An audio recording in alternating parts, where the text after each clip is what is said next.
Hello everyone, Karnasa here, and welcome back to another Coming Home live stream. And as per usual, I was actually waiting for Katniss's countdown before I hit the go live button. So who was it in the chat? For the record, SpaceX sucks. No, it does not. No, it does not. Obviously, there was the Starship SN9. Was it SN8? Yeah, no, SN9 mishap earlier on this week where it fell into the side of the assembly building, which was a little bit sad. But welcome everyone to the stream. Good evening, good day, good night, or wherever you're from. Welcome to this stream. Hello, Lynx. Welcome to the stream, and be prepared to watch me absolutely butcher your amazing planet pack. I have gone to Fury now. So Fury is the first interplanetary place. It's the first time I've gone interplanetary, and my god, it looks amazing. So I landed near one of the poles, and the aurora around it just looked absolutely fantastic. It's honestly, such a gret planet pack.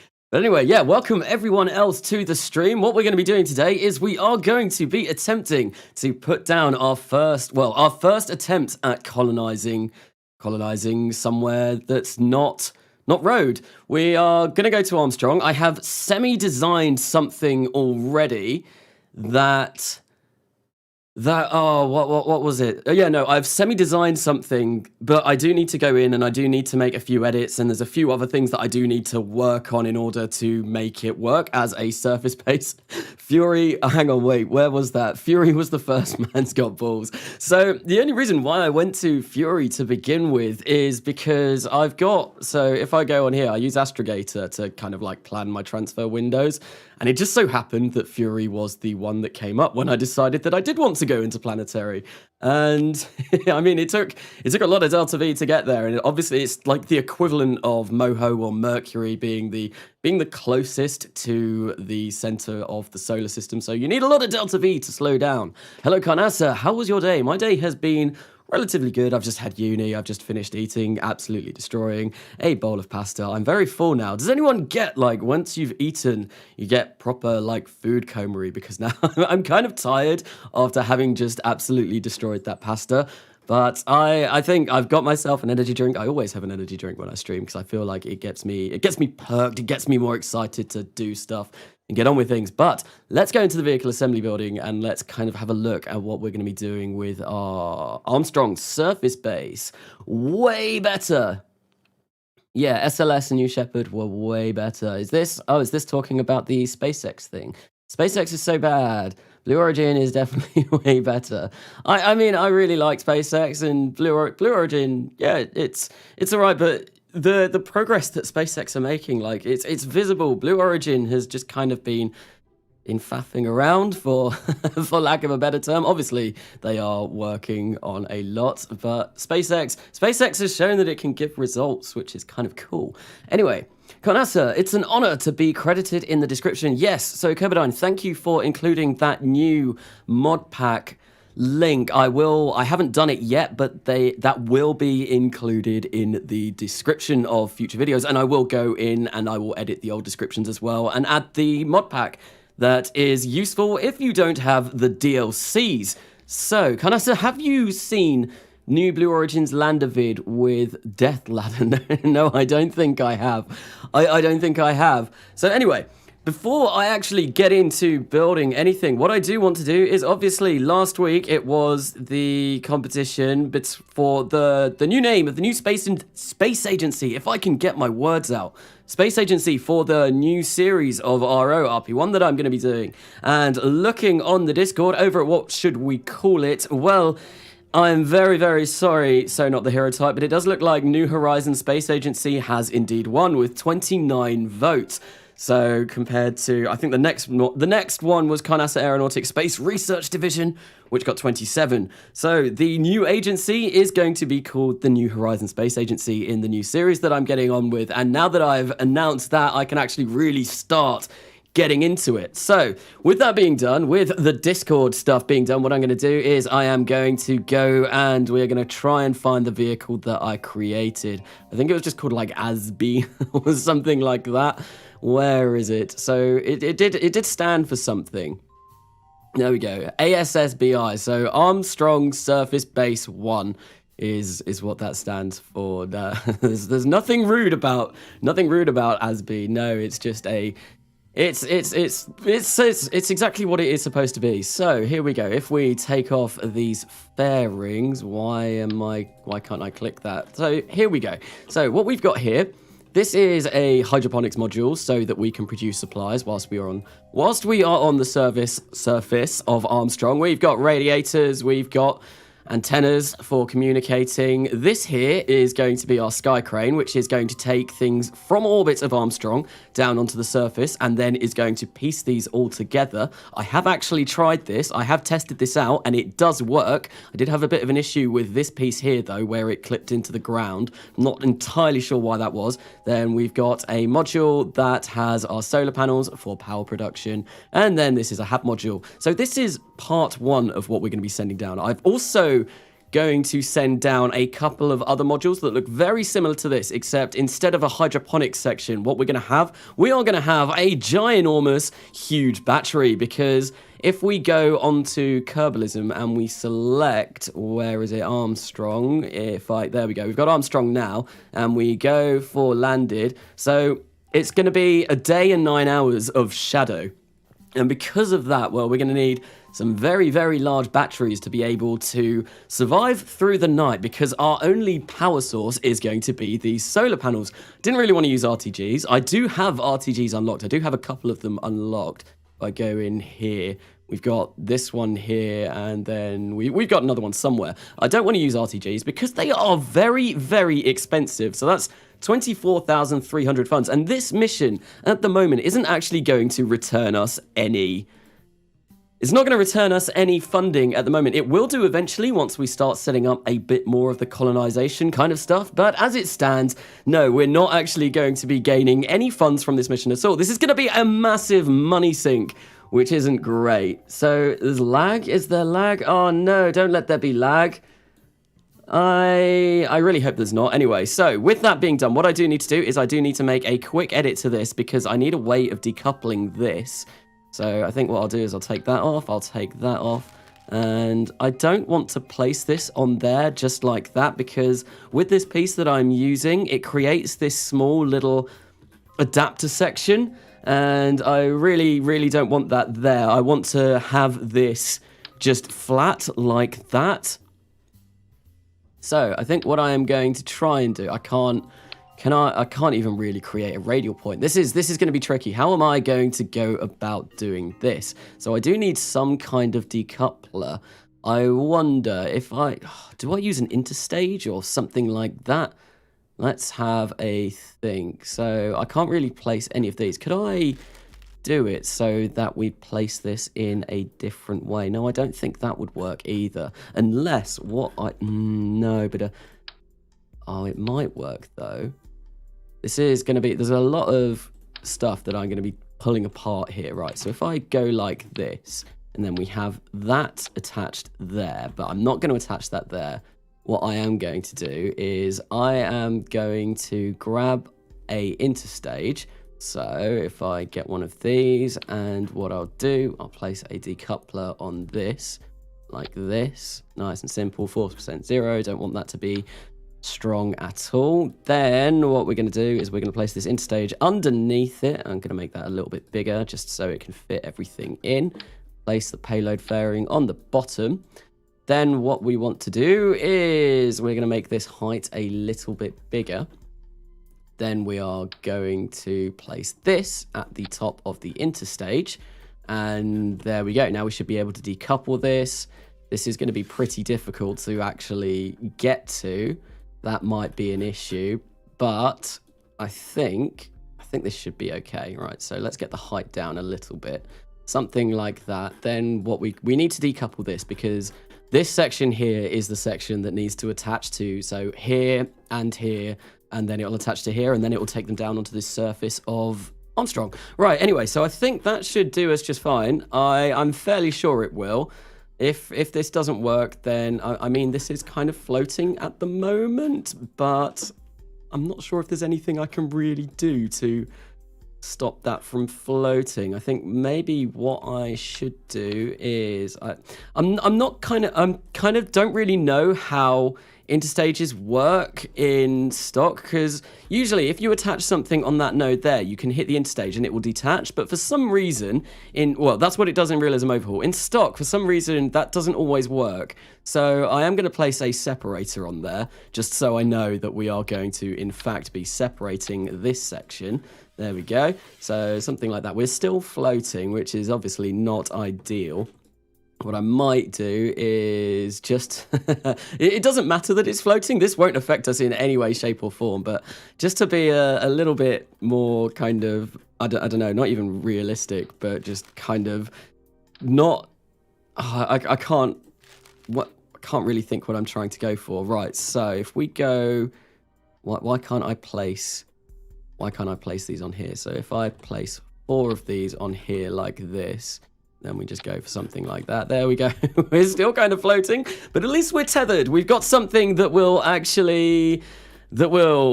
hold it rather than it just being floating, which is a little bit better, a little bit more realistic. Right, hang on. If I said I wanted one, please, and then we can probably get away with having this a little bit smaller. So let's go. Let's make this as small as we can make it, because obviously this is, well, the larger it is, the heavier it's going to be. I think that should be okay. And we whack something like there. And, oh, the joy of not having to tool fairings. It's amazing. So you can see we do have landing legs on here. So we are going to attempt to land this first stage as well. Like I said, I have tested this, and I'm fairly certain this should work, which is pretty cool. Right, so we are just going to quickly go through this, make sure that everything is good. We do not want those to go there. I think we probably want those to go around there. There we go. Our first stage goes, our second stage goes, then our payload fairings deploy, then we can use everything else to finally get to where we want. So as B, there we go. We are done, and there's nothing else as far as I'm aware that I need to do. I think I've fixed all the problems with it. So what we're going to do is we're going to launch it and we're going to leave. And then obviously we are going to get round to actually launching it. So Matt, hey Carnassa, hello, welcome, hello, FS, Da, Fus Da. I'm playing stock. That's kind of just entirely modded. This is stockish. I've always said this is stockish. It's a different system from stock.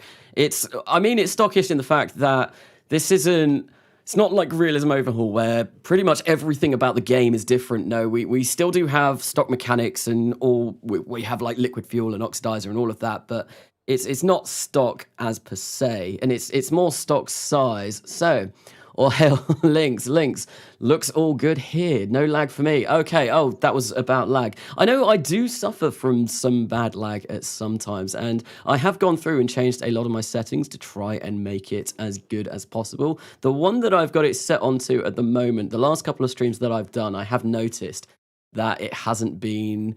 It's been a lot better than some other streams, and of course we are just going to warp ahead till this is completed, and then we're going to attempt to land somewhere on Armstrong. So I think the place where I want to go for, the kind of locale, the location, our setting for our amazing surface base, what it's going to be, we are going to go for one of the gorges.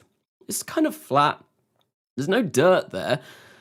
Well, as far as I'm aware. So I do have, if I get this up. So I've got resource maps of Armstrong. So the gorges don't have any dirt, which is interesting.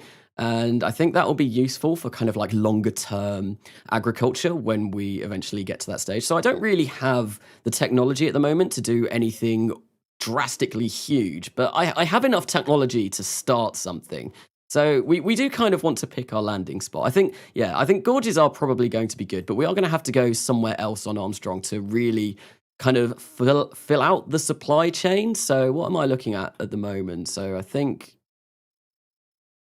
what am I looking at? Regolith. So if we want dirt, which is good for farming and good for some other stuff. So steep slopes, highlands doesn't have anything. Gradual slopes do. The gorges don't. So yeah, it's just kind of like a case of picking somewhere that does have enough that we're going to be all right. The gorges do have minerals. Okay, so, well, I think we can worry about that in a bit. Let's roll this out and let's actually get this launched. Hey man, thanks for teaching me how to play RP1. No worries at all. Am I still on the coming home Kerbanaut list, Karnasa Voslin?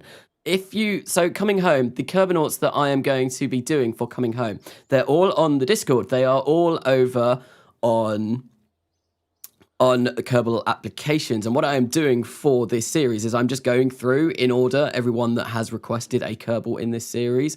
And I have, so when I go through that list, if the next person that I'll come to when I launch someone, I don't want anyone on this launch, then they will be added to the roster that I've got. So let's launch this. I had Kerbalism. Hi, I just got here. Welcome, Wretched Music 87. Welcome to the stream.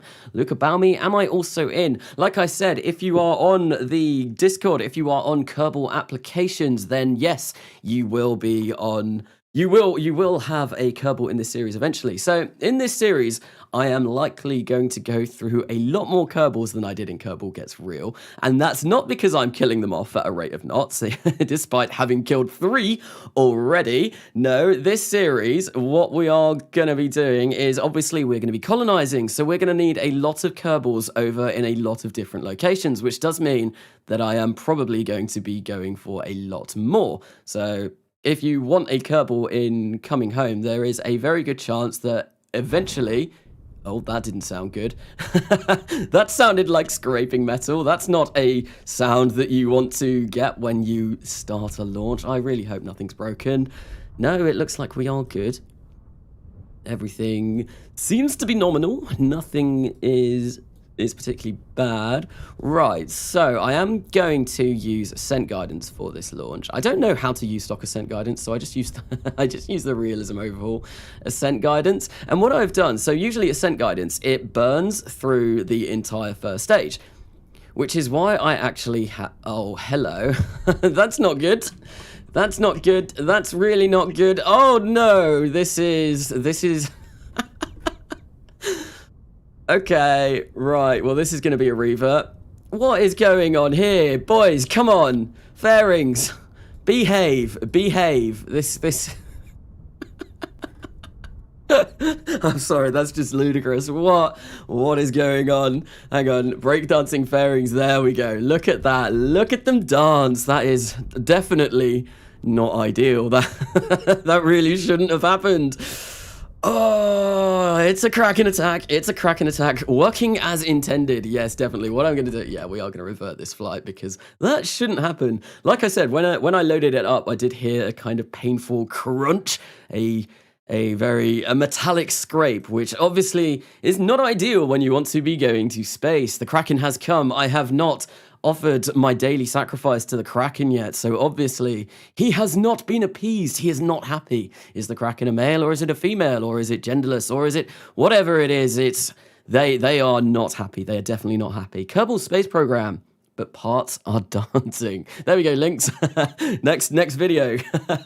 So yeah, no, obviously Links has some great videos on that Kerbal Space Program, but the Kerbin is flat. I remember watching that one a while ago. That was very interesting, getting further and further away from the center of Kerbal, but it was kind of, you're still traveling within the atmosphere or something. It looked very glitchy, very, very, very glitchy, but very, very funny. So this time it does appear that this is normal. Everything is good. We don't have a set of dancing fairings, which is fabulous. Right, so what are we going to do? We are going to get rid of this. So anyway, what I was talking about, I'm going to use Mechchip Ascent guidance, and usually it burns through all of the fuel in the stage that you've got. So what I do have is I do have these 2 extra tanks on top. Now what I've done is we have forbid the fuel from being used. So what Ascent guidance will do, it will use this first stage, and then what I can do is I can use FMRS,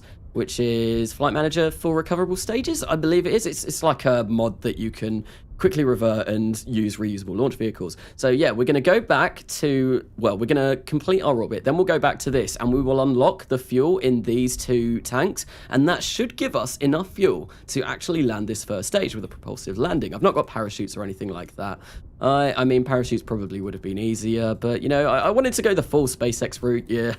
We're going to use a propulsive landing to actually land back on the surface of road. Well, hopefully.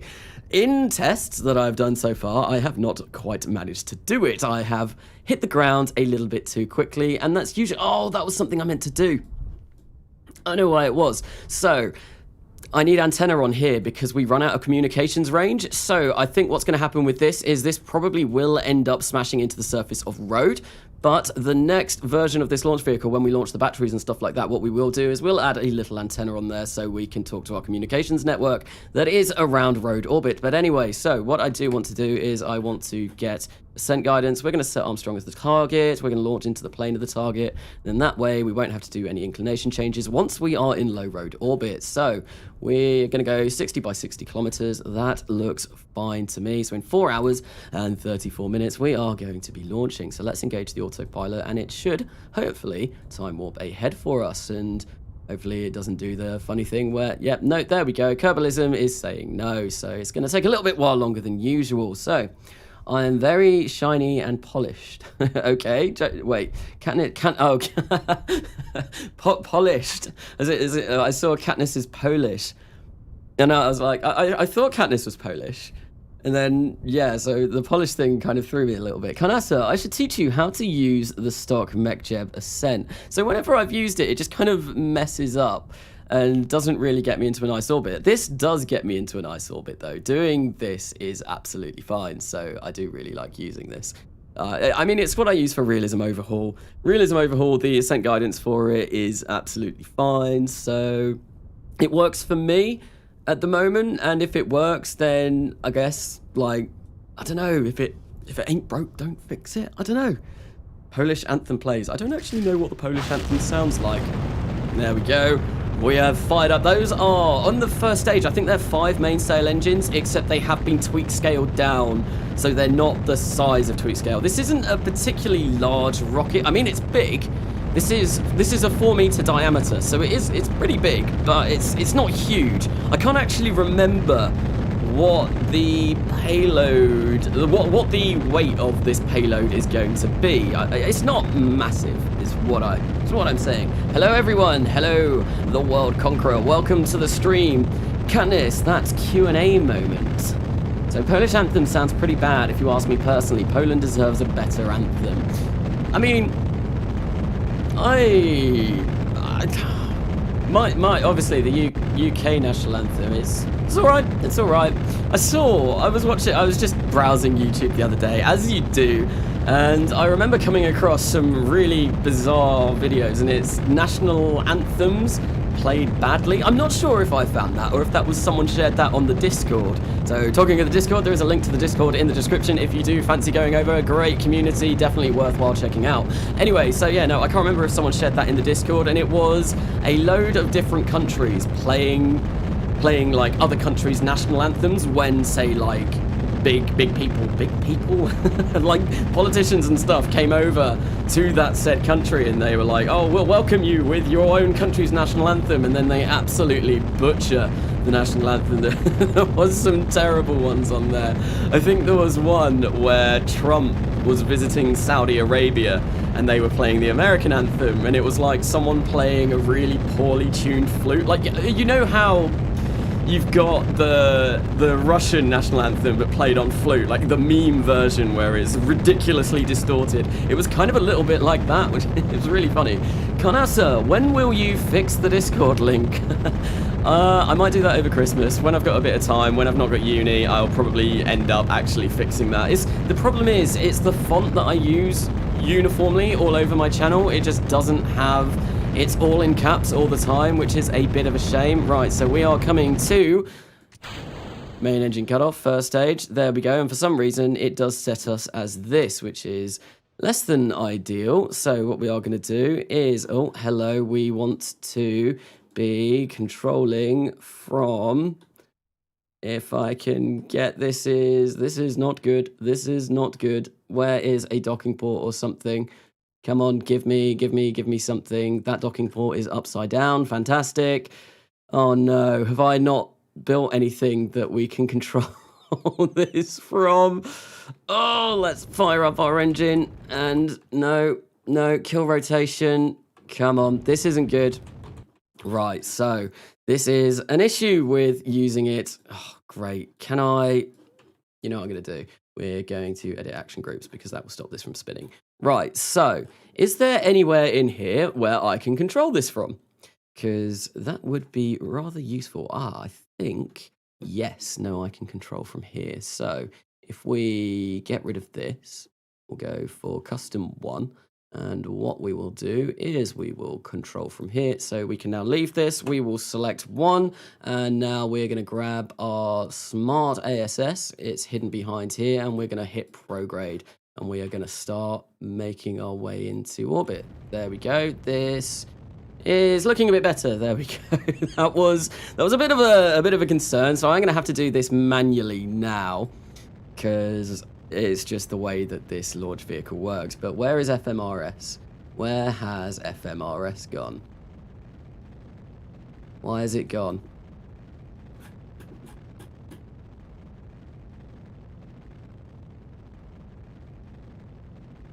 Oh, great. Why did it reset?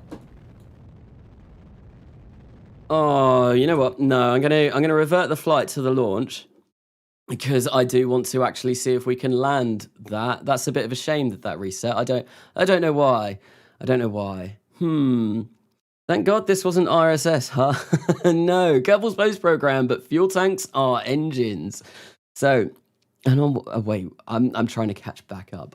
I've missed a lot whilst I was trying to sort out that bit of a disaster. What I'm going to do is, before we launch this again, I will actually set that to the action group that I need to, so we don't have to go spinning out of control for a bit. Engineer gang. Oh, great. That was another scrape of metal, and that means, yep. Oh, hang on. If I can time warp, will that fix it? It might do. It might do.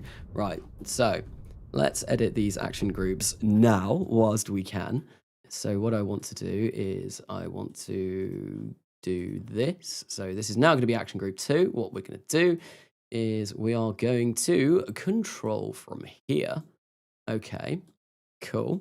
So we've done that. Now all that remains to do is actually launch this again. So I think what I might do is, that was a nighttime launch, which I don't really want to be doing, but I guess we can do a nighttime launch. There we go, launch into the plane of the target. What I'm going to do is I am actually going to press 2 right now. So we are controlling from that Delta unit, which I think will be slightly better. And we're just going to engage autopilot. And hopefully, the fact that it was starting to spin around on the pad a little bit again is a little bit concerning. However, I'm always, as always, cautiously optimistic that everything is going to go fine. And I really shouldn't be, because chances are everything is gonna blow up and be bad. Neat. Engineer Gaming, Engineer Gaming, Engineer Gaming. Hello, Engineer Gaming. Are you saying your name repeatedly so that I will say it? I don't know really what's going on here. So dance, fairings, dance. Yes, hopefully we will have no dance of the fairings this time, because that would be, well, this is a rather expensive mission, and they are, look, they are going, look, they are trying to, they want to break free of their bonds. They want to perform a natural movement of dance. I don't really know much about dancing, if I'm going to be particularly honest, so I don't think I'm really qualified to talk about dancing. Kanasa, what are you asking for Christmas? What am I asking for Christmas? There's a few things that I would quite like. So, main things that, well, my band is trying to record an EP, and recording an EP is a lot of money, so that's one thing that I would like, is some money basically towards recording studio time. We've got a four track EP that we're trying to record, which would be really cool. Because, yeah, no, I've never had music recorded properly before. Whenever we've done demos before, it's always been me just doing it on my Mac, putting something together really haphazardly in Logic Pro. And I mean, I've done music production for quite a while, but I've never really stuck at it. So I kind of like know I'm not good, is basically what I'm saying. There are professionals that are a lot better at it than me. So that's one thing that I would really like to do, because yeah, no, it'd be awesome to get our music out on Spotify. Yeah, no, I think it would be really cool. And another thing that I do want, which I am probably going to end up buying myself, is more RAM, because more RAM is always nice. Because especially when you're running a realism overhaul save and everything just takes forever to load. Although now that I do have, oh, that was a bit of a mic blast there. Now that I do have realism overhaul for 1.10, it does seem to be running a lot better. So what I was just about to say something, I can't remember. Oh, now that's gone. I had something in my head. So, Carnassa, how old am I? I am 27, very nearly 28. I will be 28 before the end of the year. Bill Kerman Gaming, Egg Gaming, Bill K. Bill K. What is going on with chat at the moment? I really don't know. It's at 1.10. What's at 1.10? Just download some more RAM from a not sketchy website. I've been told to do that. That has been a suggestion from many people. Is the game freezing a bit? It looks like it might be a bit frozen, which is a bit of a shame. It's always during launches that this happens. Oh, no, it looks like we do have it. I don't know. Any Poskagorg? What? I'm assuming that means Poland something. There we go. Oh, we've actually... No, why did we switch to this stage? Why did we switch to this stage? And it also kills our FMRS. This is... interesting. This is very, very interesting. I don't know why this happens. Right, so if I click FMRS.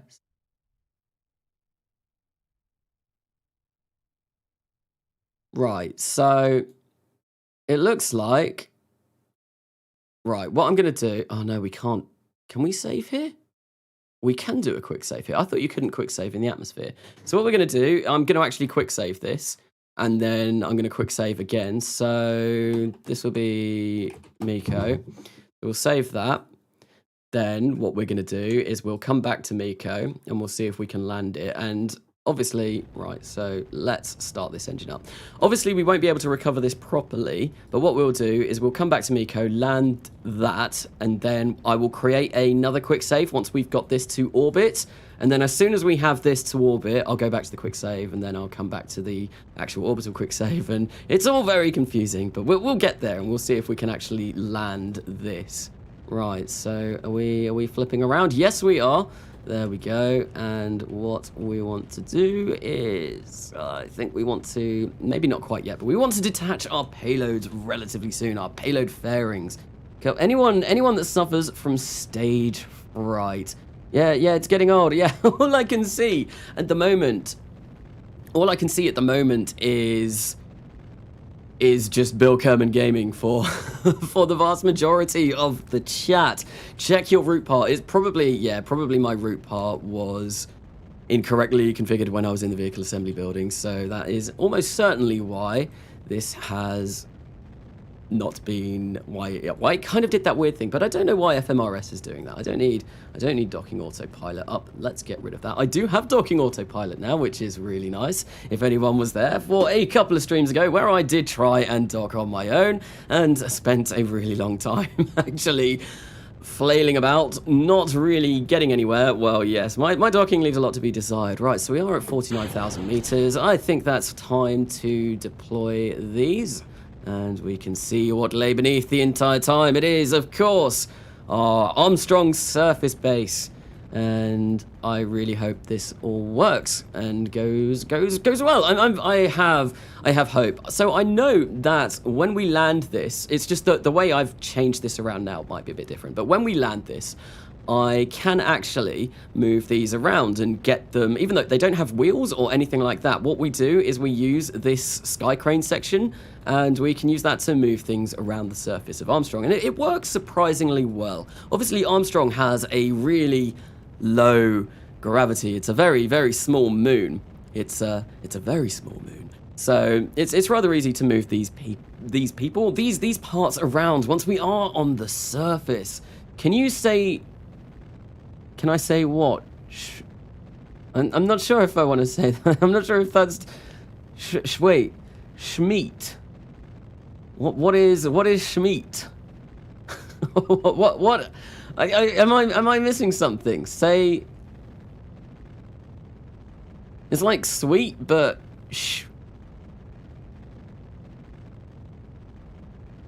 I really don't get it. I really don't get it. Right, let's cut this engine because we are coming up to 63,000 now. So, oh no, I went past our app. Oops. Let's just fire this up again quickly, and hopefully if we kill our rotation, go something like this, we should have a relatively circular orbit, although that's probably not going to happen because we are descending. Oh, the joys of time warping right past where I wanted to. Okay, so we are almost there. Yeah, there we go. If we just come down something like this, and there we go. 61 kilometers by 64 kilometers. That's absolutely fine. What is going on? Kanasa, most of the time I don't like watching streams because they're long and most of the time boring, but I love yours. Thank you, Wretched Music 87. Thank you for those kind words. Right, so we are in orbit, and what I did say we were going to be doing is we are going to save this yet again. So this will be AS in orb, and then there we go. So we can come back to this quick save, and then we can actually see if, all right, I don't want to do this. Let's revert. No, let's load our save, and we can see if we can land the booster.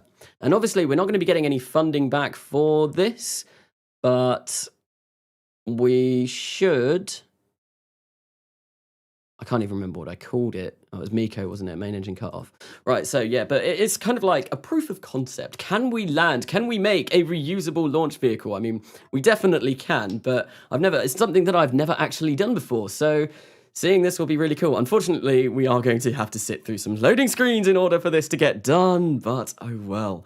I think what I might do as well, I might turn the music up a little bit because it is really quiet. So when I last did a stream, music was a little bit too loud, and I've just got stock KSP music playing in the background, but there we go. Here we have this again. So what we're going to do is we are going to hit the brakes so we can deploy these grid fins, and we are going to stick ourselves retrograde, and we're not really going very fast at all, which is rather nice.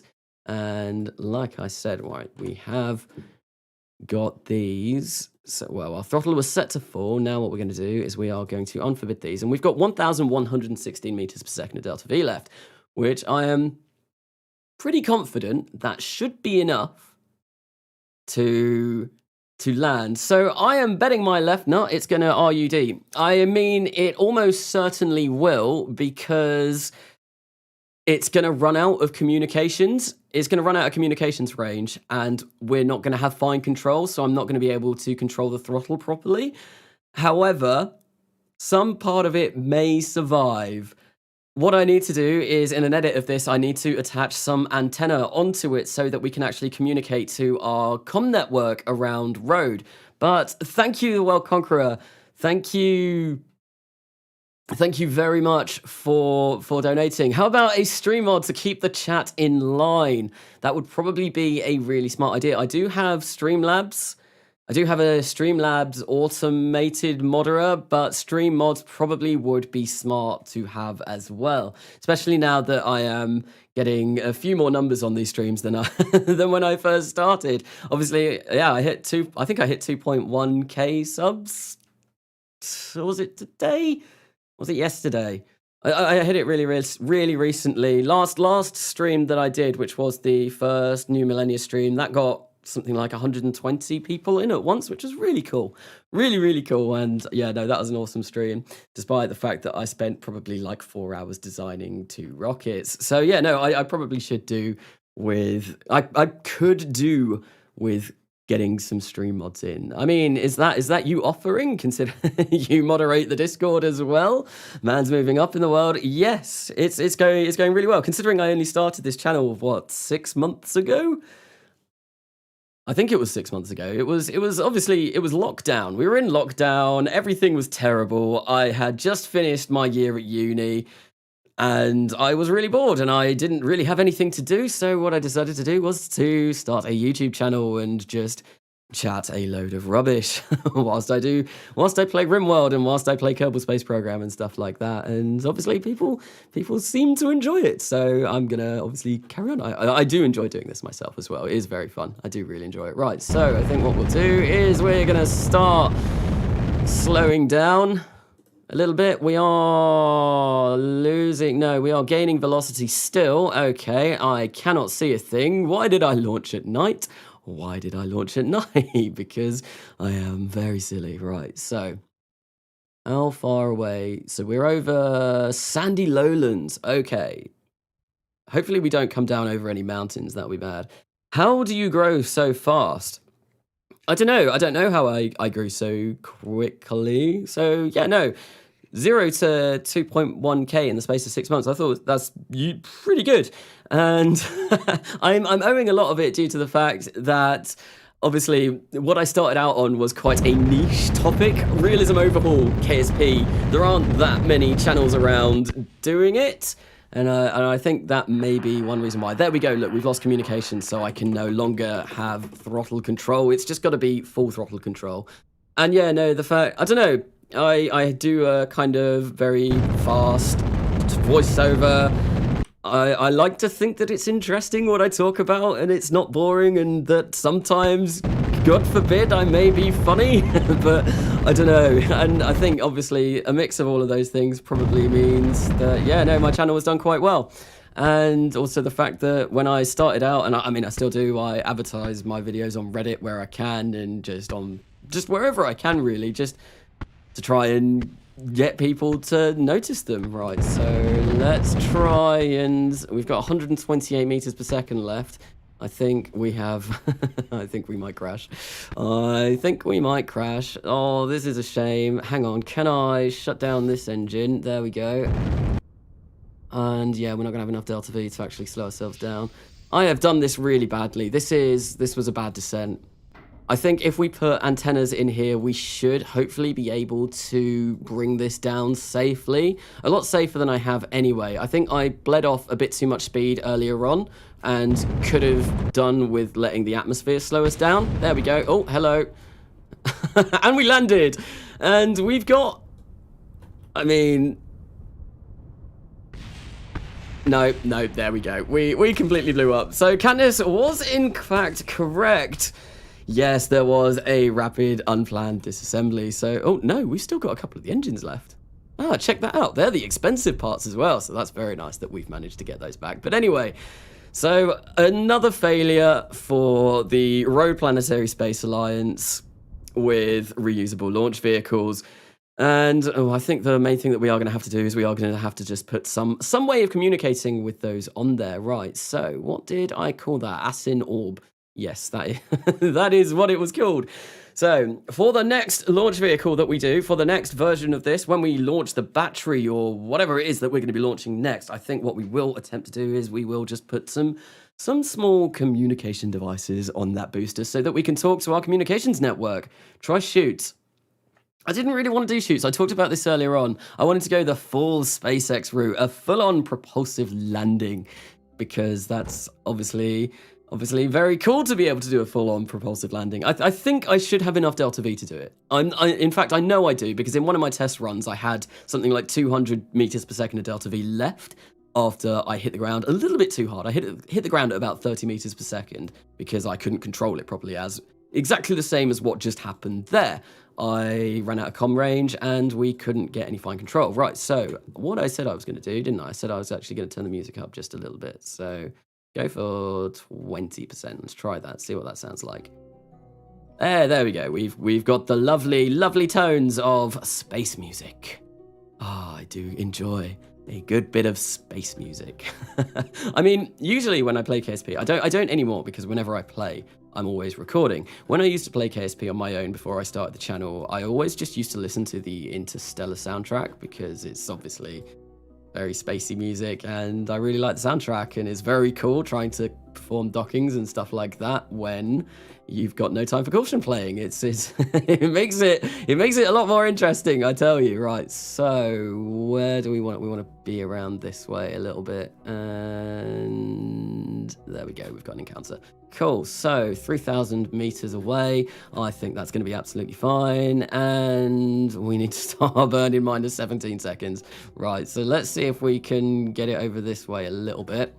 And yeah, what's that going to be? 17,000. Right, okay, cool. So this is basically, we're starting our burn as soon as we get up into space. Right, so let's hit that engine. Cool, and we're on our way to Armstrong. Very nice, and we've got loads of fuel left. So one thing that I really like about this design as well is everything gets used. So the first stage, we try and recover. Obviously, we didn't recover that properly. So, oh no, we're not going to be able to do that anymore because I've modified how this works. To try and fix the issue with this. Oh, so what I originally did was I did use this section here to start our descent with this module. Unfortunately, the way that I have now designed this, well, we're not going to be able to do that. So this is going to remain as space junk. Oh, that's annoying. That's really annoying. Oh, the old design was better, but the old design caused some kind of weird issues when landing on the surface of Armstrong. So, Unity's particle system. Are you using RSSRO? I'm not using RSSRO at the moment, if that's directed at me. This is Beyond Home, which is stockish KSP. It's using, well, it's Coming Home, my Coming Home series in Beyond Home. So it's a planet pack for stockish like KSP. It doesn't have RO configs or anything like that. You make really good videos that are fun to watch, and the quality of your videos are just good, and I think that's why your channel is growing quite well. Keep it up, Karnasa. Well, thank you very much, MK245, for those words. Thank you very much, man. So, for me, I just try crash it into something. I'm not going to be able to crash it into something either, because if I want to crash this into something, the only control that we've got is coming from the probe cores on this section here, and then that would mean also crashing this section here into the surface of Armstrong, which I really don't want to be doing. I would rather not be doing that. Right, so what has gone on? There we go. We do have an encounter. We're just going to slowly bring it in, and we'll stop there. 7,500 meters. I think that should be fine. Once we get there, what we're going to do, we are, of course, going to circularize around.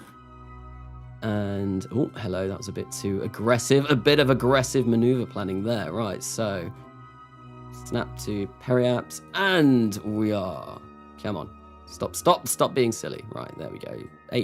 7,500 meters. There you go. That's roughly circular, and looks like we could come down maybe somewhere around here. That looks like a very interesting locale to maybe visit. There's the gorges here, and then we've got highlands, and I'm assuming these are going to be some gentle slopes and steep slopes, if I can get my words out. There we go. Cool. So what I'm going to do is I'm going to turn RCS off.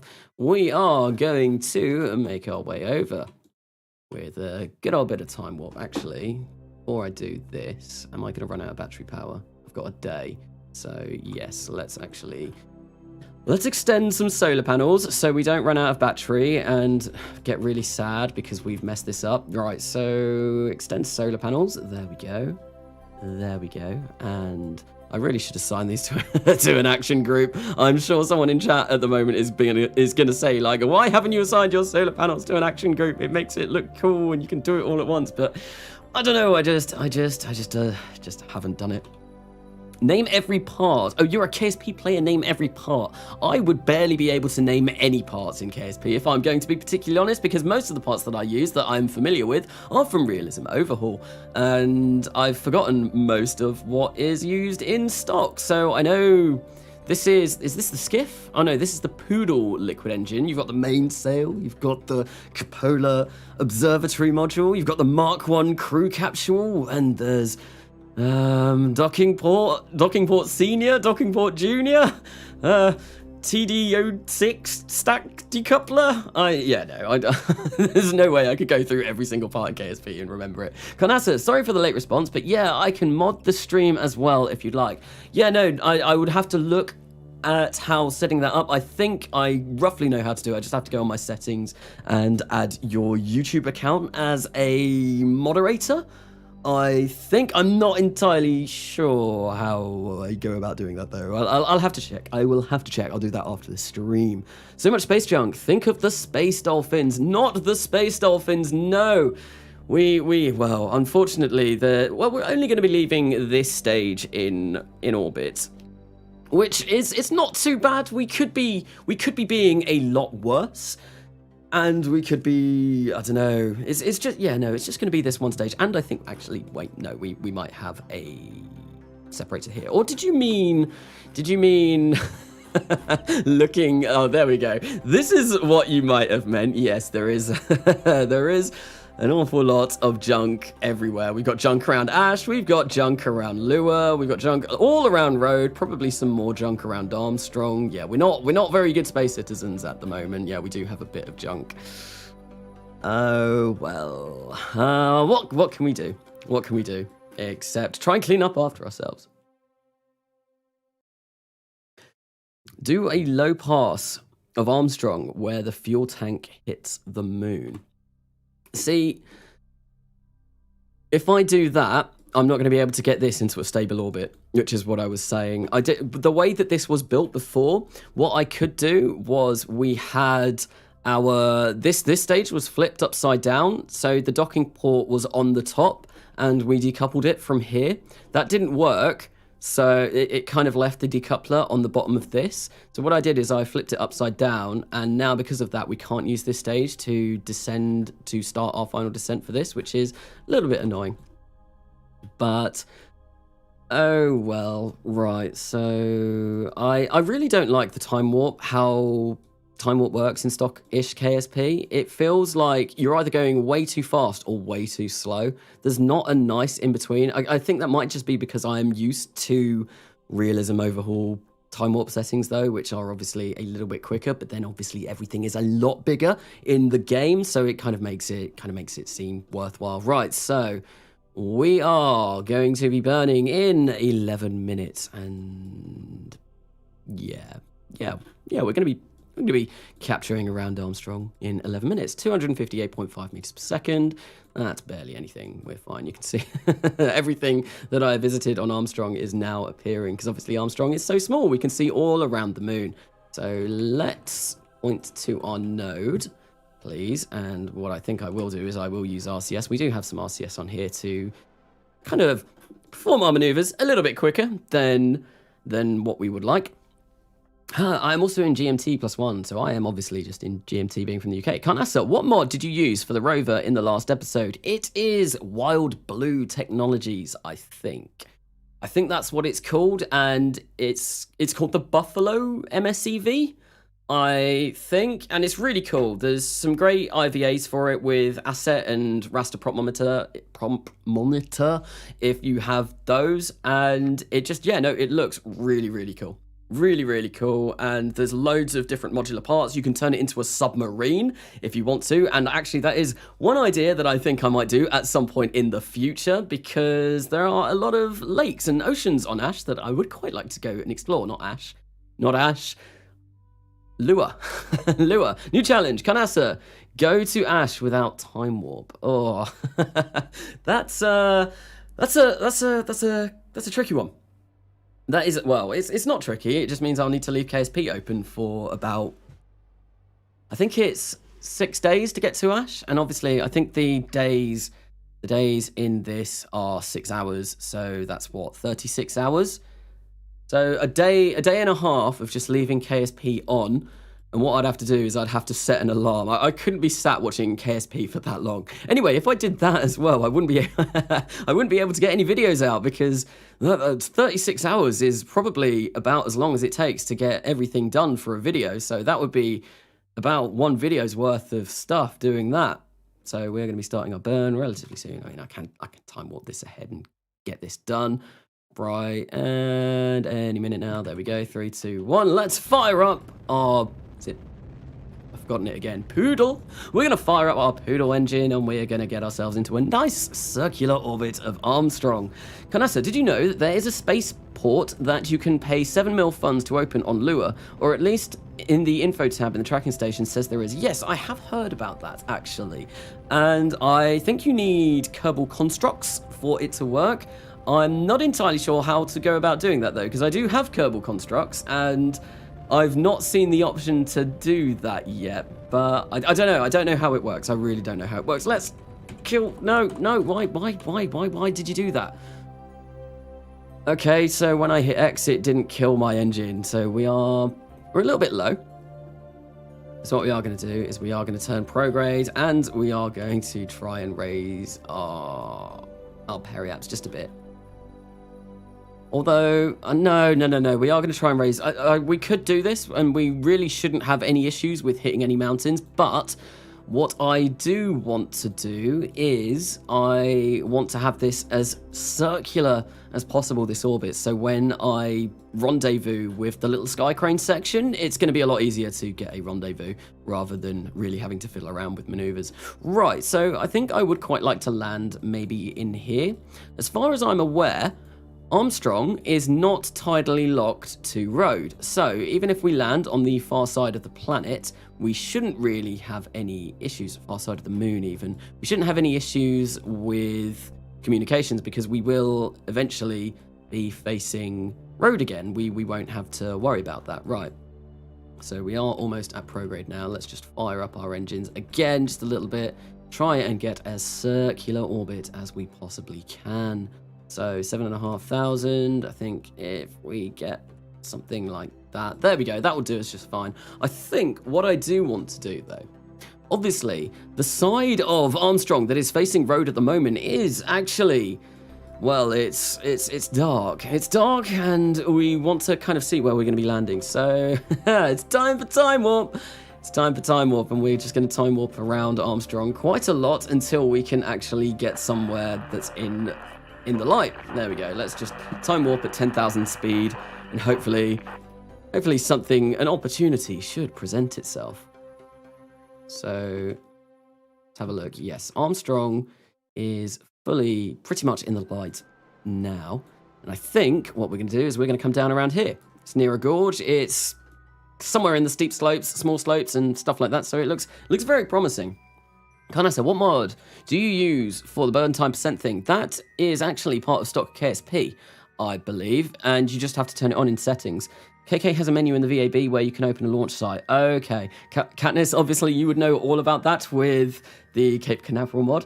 Kanasa, hey, just got home from school. What are we doing? We are going to be landing a surface base on the surface of Armstrong. And it's going to work. It's definitely going to work. It might not work. Right, so now that we've done this, what it is time to do is actually, let's kill our rotation. And we are going to decouple this. And actually, no, let's decouple the top node. No. Right, no, I want... Oh, this is going to be tricky. So I do want to decouple this. Right. Now, I want to decouple the top node. There we go.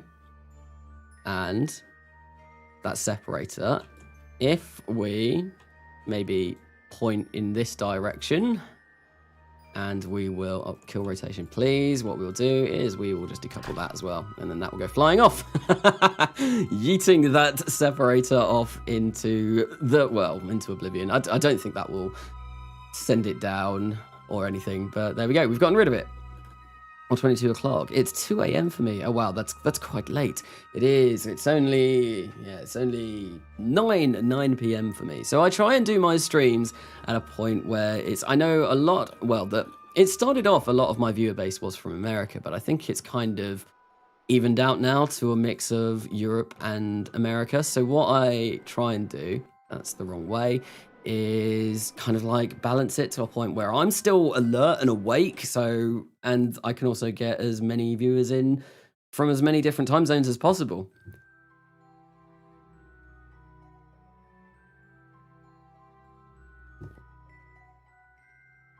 Right, so what I want to do is I do want to somehow I want to bring this module down first. So let's decouple these.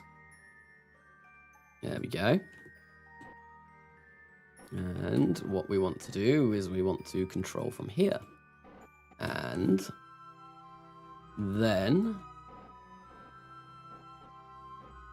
I'm trying to I'm having a little bit of difficulty figuring out which way we're facing. Right, so we do something like this. There we go. And I wonder, can I get docking autopilot to do this? Fine. We control from here. What we want to do is we just want to flip it around like this. I mean, this technically shouldn't be a difficult dock. But MechJeb is much better at doing things than I am, so I'm just going to let it do it for me. Right, so where are we? Docking autopilot. There we go. And let's just go at like 0.3 because this is a bit danger close. We've got this over here, which is obviously very, very close to where we want to be docking. So, me too. I know, I'm PM sucks, but I use it for people to know what I'm talking about. Oh, I always use 24 hours, as in, like, 19 is 7. My wife uses AM and PM, though, and she can't understand. she can't understand. What is it? AM and PM? No, she can't understand 24-hour clock. English is complicated. Is English complicated? I don't know. Obviously, I speak English naturally, as in it's the only language that I do speak, the only language that I know.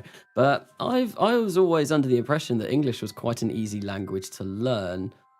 Or, well, it depends, doesn't it? So I think if you speak languages like German and kind of any of the languages from any of the Scandinavian countries like Swedish or Finnish, anything like that, I was under the impression that English is one of the easiest languages to learn because obviously they are all from a Germanic root. As far as I'm aware, they're more... So I know English and German are more alike than, say, English and French, because French is a Romantic language, I believe. I'm not very clued up on languages, but it's kind of like French, Italian, Spanish, and all of that. I think they're Romantic languages. I don't know. And they all kind of really heavily stem from Latin. Slavic languages are hard. Try French. We're gonna bump into this. We are definitely gonna bump into this. Right, so I think what I'm gonna do is I'm going to disable autopilot. We're gonna kill our rotation. We're gonna turn our RCS on. And we're gonna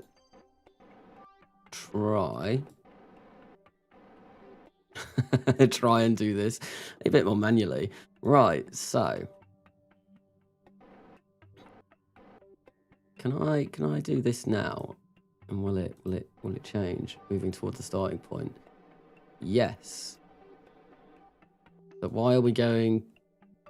We don't really. Right, no. Stop it. No. We want to be going this way. And I do. Force roll doesn't really matter as long as our engines are in the right place. Right, so.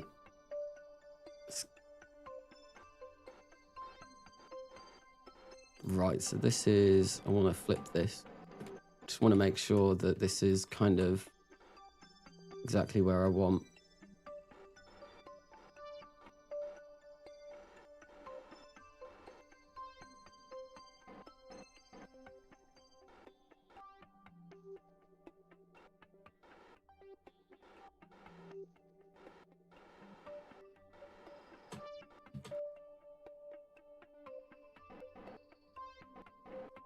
And this is a very tense moment, sorry. I'm not very talkative at the moment whilst attempting to dock. This is why I like docking autopilot to do it for me, but there we go. Oh no, come on. Come on, dock, dock, dock, dock. There we go. Amazing, we've docked. And actually, that was a lot better than my last attempt at docking. I've got better technology now, and to be honest, the RCS thrusters on this are a lot better built. Right, I think docking is very easy. The docking is the one thing that I really don't like doing. It's the one thing that I really struggle with. I can rendezvous with my eyes closed and stuff like that. It's just docking. It's always I've never really given it much time of day, and I like to get docking autopilot to do it for me anyway. But I kind of did it there. It wasn't a complete manual dock. I did obviously get MechJeb to do part of it, but for the most part, oh no, we've done something very wrong. What we want to be doing is we want to control from here, and we want to control like this. Now, what we are going to do is we are going to extend our engines. So this is a really cool little part from, I think it's from planetary surface features, planetary surface structures. That's what I was trying to go for. Or it's from USI, I can't remember, but basically it's a sky crane, and it's got these little engines tucked away in here, and then they extend, and yeah, you can land with them. Really cool, really cool. Right, so what are we going to do? We are going to get to about here. What was that?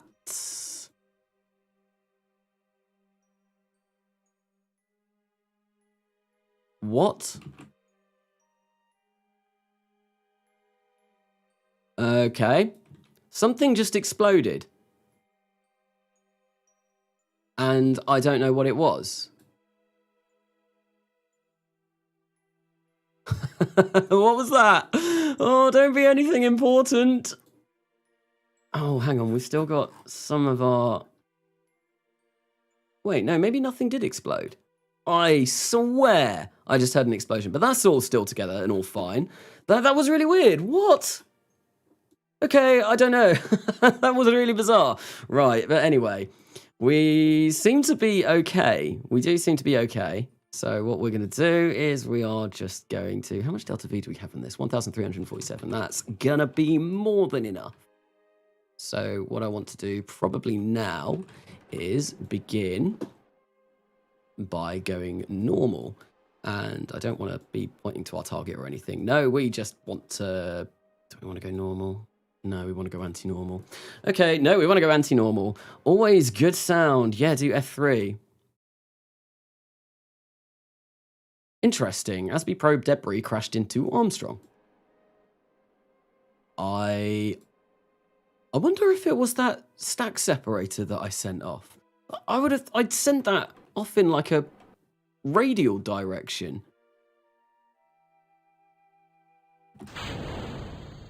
Honestly, I have no idea what went on there. Right, so let's just bring us down so we are coming over this gorge here. I think what we'll do is we'll set it somewhere where it is roughly right on the border of the gorge, and to do that I need to reburn. Damn, I want to download the mod now. Which mod? This mod? Beyond Home? Beyond Home is really cool. Beyond Home is really cool. It's absolutely amazing. I mean, I've only explored Fury so far, and I've done a little bit at Fury, which no one has seen in the series yet, because I did that before doing this live stream. That will be in the next episode that I release, going to Fury. But yeah, and I do want to go along to some of the other planets as well. But yeah, no, it's really cool. I'm very looking forward to going to Gateway. Gateway is somewhere that I am really keen on seeing, because it's a gas giant, but it has a landable surface or seas that you can land on, and that's something that I really do want to check out. Right, so let's get rid of docking autopilot, and let's just get ready to bring this beast down. I think... Where are we? My focus view as us. We're still on the gradual slopes. I want to be on the gorge. On the gorge! I need the gorge. There we go, gorges. Right, let's just burn. Let's burn. I think what I'm going to do is I'm going to be really lazy, and I'm just going to kill horizontal velocity, and then I'm just going to let us slowly go down. And actually, what I might do is I might kill rotation just a tad and see if we can get somewhere really close to between the gorges and the gentle slopes. Yes, that's what I want. Right, so now we're just gonna have to wait. BF Sims, COD Gears, and etc. I learned English. Oh, you're talking about learning English still. So yeah, no, I imagine I've got a friend who he's Lithuanian, and I'm fairly sure he learned English through just playing games and watching YouTube and streamers and stuff like that. And he actually speaks really good English to the point where a lot of people, a lot of my like friends met him for the first time when they came along to my wedding, and they actually thought he was English because his English was so good. But his English is very good. It is very, very good. Kanasa, I have to learn German at school. It's so boring and complicated.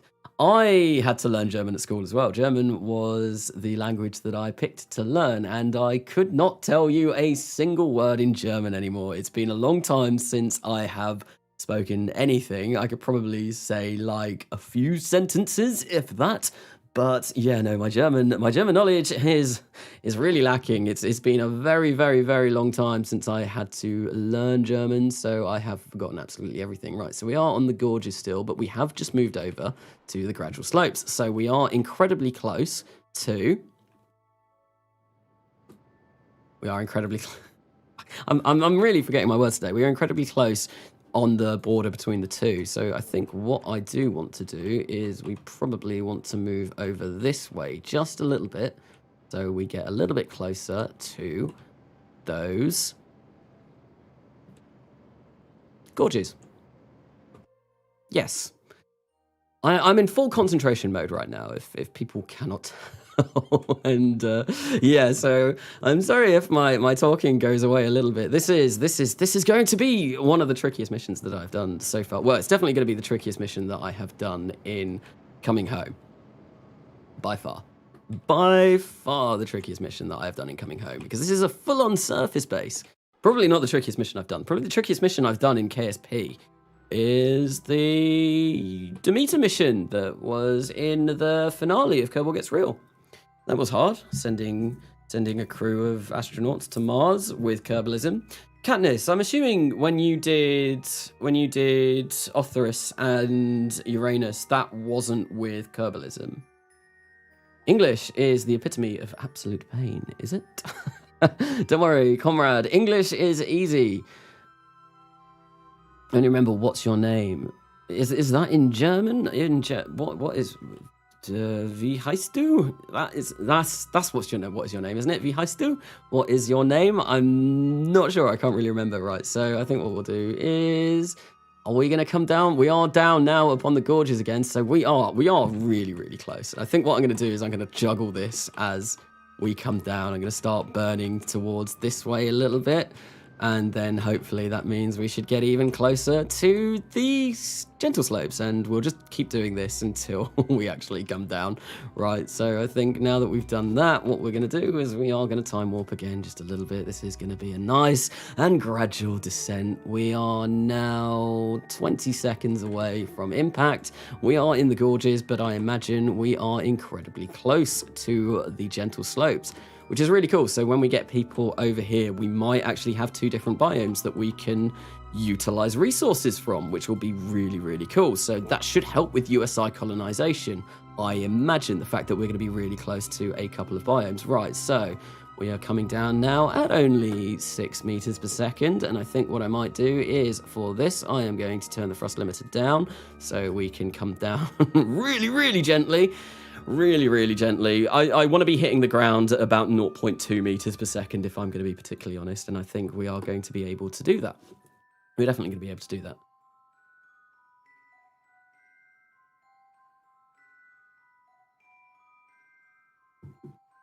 Nice and gently at a good 3.1 meters per second. We're still in the gorges, which is nice, but we are very close to the gradual slopes. Here we come, any minute now. And this is just slow. This is really slow, but you know, carefully does it. I want this to be a complete success. So coming down at 2 whole meters per second, we are just gonna really. Right, so now we're hovering. Actually, are we going up? I don't know. I think no, we've pushed it a little bit too far. Now we're going up. This is really, really, really slow, but yeah. Nice and slowly does it. Nice and slowly does it. Like I said, 0.2 meters per second will be good for us. I think are we touched down? We are touched down. Okay. So, if we turn this off, what we want to do. Right, it's kill rotation. We want this to kind of be following the layout of this. So I'm just gonna have a look. Is that looks no? It's kind of there. Kind of yeah. I think that's it. I think we've perfectly touched it flat down on the surface. Awesome. So that's the first module of this. I was going to say Lua surface base, Armstrong surface base, all set down. Amazing. I don't know why I got rid of the rendezvous planner because I am going to want that very, very shortly. So now that we've done this, what we do is we undock and we get going. We're going to get going, and I think if we just go in this general direction, we should be getting back to our. We go right. Wait, right. I want rendezvous planner up. So we want this to be obviously as small as possible so we don't have to do a drastic inclination change. Although that being said, I don't really think we are going to have to be doing any drastic inclination changes around Armstrong. It's such a small moon that any kind of maneuvers that you are going to be doing, it's going to be negligible, anything that we do. So we are 3.06. Let's see if we can get that below 2. That would be really nice. Well, my only 2 words in Russian are Yobany Urod. Do I want to know what that means? Do I want to know what that means? So I was looking at probe cores and noticed that I had one that had a max impact speed of 2,000 meters per second. Well, that's a very resilient probe core. Oh no, I've not been paying attention and now we're going all kinds of weird. That is a very resilient probe core. That is, yeah, that could survive, well, like orbital speeds. I think the orbital speed around road is something only like 2,000. Yeah, I think it's about 2,000 meters per second. So it's not very fast, really not very fast. Obviously, it's a lot smaller, even than Kerbin. It's a lot smaller than Kerbin, so it is it's nice to get into orbit, and then you can do all kinds of cool, interesting stuff like putting down surface bases on Armstrong. Right. So now that we've done this, we want this as our target, which we have, of course, set as our target. And let's see if when we get to our apoaps, what we're going to do is we're just going to circularize our orbit. I should have started burning quicker. You can see we still got like 1,765 meters per second of delta V in this stage, which is very nice. So now that we've circularized our orbit, we do have that as our target. Let's just create a maneuver and see if we can. No, we don't want to be doing that. No. Right, so something. Oh, we're gonna have to do a few loop arounds. We are 0.4 kilometers. That's 0.2 kilometers. I think 0.2 kilometers will do us just fine. So what we're going to do, we are going to hit towards the node. And then in 2 hours and 32 minutes, we are going to burn towards our target so we can rendezvous. See, this is what I mean. Rendezvous are easy. I got that rendezvous in like seconds. Docking, however, I just really do not enjoy it. So we're just going to execute the next node because that way it will do the time warp for me. And actually, the thing that I am kind of having an issue with at the moment is time warping. Time warping way past what I should be doing. So yeah, my finger is a bit too itchy to speed ahead to certain points, and I would rather not be doing that. So, Johnny Cole, hey Carnassa, hello, welcome to the stream. Welcome to me putting down a surface base on the surface of Armstrong, the smallest moon in the road system. And why have we run out of communications? Is it because we're on the dark side of road? Yes, not the dark side of road, the dark side of Armstrong. The side of Armstrong that is away.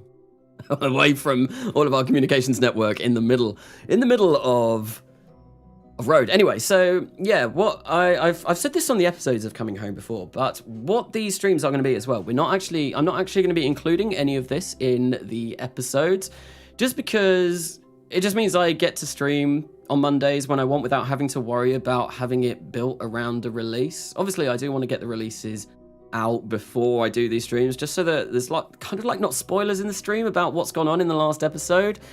But yeah, no, I just, and also it means like when I'm doing the stream, I can play the music in the background, and then that way there's something other than just my voice over the top. Just makes it a bit easier all in. Right, so that doesn't look like we're going to be intersecting. Hang on. Wait, no, 0.2 kilometers. Absolutely wonderful. Absolutely fine. Right, so let's just time warp ahead to this. I live in UK 2. Okay. And apparently, I'm trying to read. There's a few retracted messages over in the chat at the moment. I've kind of not been. I've not really seen much on chat today. I probably should be paying more attention. I'm truly no. Oh, there we go. Right, come on, target. This is what I mean. I do not like time warp. Right, so target. Oh, there we go. We've gone way too quick. This is going about as well as it could be. And what? Oh no. Oh no. No. We are good. Which one do I want to land first? Do I want to land the habitation module, or do I want to land the solar power module? I think the solar power module might be the smarter one to land, because come on, let's just set this right. Yeah, solar power module probably smarter, because solar power is, well, it means we can actually get power to our base when we leave it, which is probably smart. And yeah, so yeah, no, we'll land the solar power module first. Let's burn for this, and we'll be 0.0 kilometers in 60 seconds, and then we're just gonna turn around. Docking and rendezvousing in Stockish is so much simpler than in Realism Overhaul, because you can just, reaction wheels are so powerful. They're glorious, absolutely glorious. Right, so let's start our burn to slow ourselves down. And yeah, being only 60 meters away, we are just gonna completely kill our velocity. Let's kill rotation, and there we go. 0.2 meters per second, that's fine. What I am going to do this time is I am just going to get docking autopilot to do all of this, because I don't want to be doing docking all of this stream. Right, so control from here. There we go, and we just want off, and then we want to set as target. Cool. Now we're going to get docking autopilot up, and we're going to go for a whopping 2 meters per second, force roll 0 degrees, and there we go. Fantastic, and now this should do absolutely everything for us, and at a breakneck speed of a whole 2 meters per second. This is very, very quick. I do like your version of a sky crane there, Carnassa. Thank you. I thought this worked out really well. And yeah, we can just keep sending this to and from the surface of Armstrong, and it makes it really easy to assemble this base. I am kind of hoping when we get to the surface of Armstrong again, what happens is that first module that we set down, that won't be clipping into the ground, because that's what happened. When I was doing testing of this, that did clip into the ground, and it was a bit annoying. Neutrons go ping. Reactor go brr. Wait, what? It's not good old strong Soviet reactor number 4.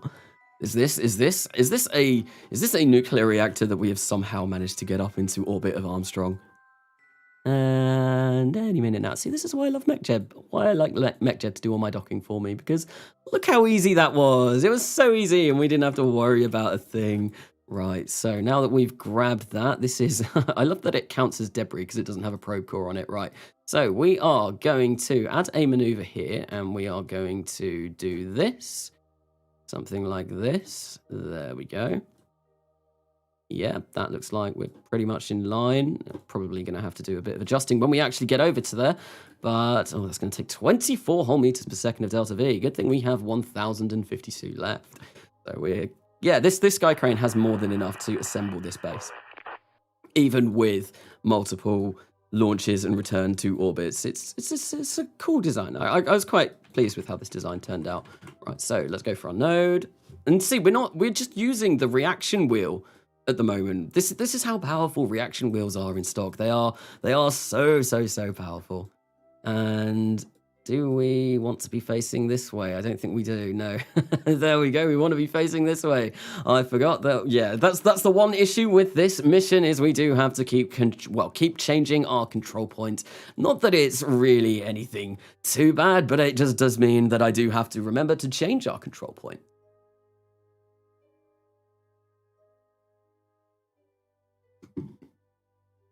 I love big missions too. Katniss definitely does love big missions. And for people in the chat, if they don't know about Katniss's channel, I do highly recommend go checking it out. Some very cool missions over on there, especially the Uranus program and the Othorus program. Definitely go check them out. They are wonderful. Also, Katniss, also famous for the Katniss Cape Canaveral mod, which also looks absolutely fantastic. And I forgot to start my burn. Oops. Oh well. This is why I don't talk when I have things to do, because I forget to do things, right? So that looks like we are coming down at a good point now.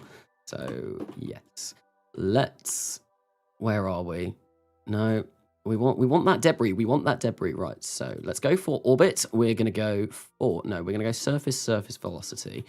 And what we're going to do is I am going to change the camera view to 3, and then that way it should give me a much better idea of if we're coming down over that probe. There we go. It looks like we are fairly close. So let's start burning now. We'll bleed a bit of speed, and what I'm going to do is I'm going to check the map to see if we're coming down roughly where we want to be. Good job, Connor. So you need to pay more attention to the stream instead of me. Yes, as soon as I start paying attention to chat and being nice and letting everyone know about Katniss's awesome channel, that's when I forget to start burns and do stuff like that. Oh, well, no, I don't mind. This is, it's a game after all, and there's always the revert button in case things go absolutely terribly wrong. Right, so we're getting close now. I think what we want to do is we do want to come over this way a little bit. So we start burning this way, just a tad. There we go. Where is our landing site? We're still a little bit away from our target. So let's just, oh, there we go. I do have persistent rotation on on this save. If people were wondering, that's why we started spinning out of control, even though we were in our time warp. Right, so let's go for surface velocity. Let's try and bleed off as much of this as possible. And I think what we want to do is, right, so if we go, right, let's just try and, this is going to take a little bit of me going a bit quiet every now and then whilst I figure out where I actually need to be. Right, so we are within render range. Fantastic. So let's actually, no, I want surface. I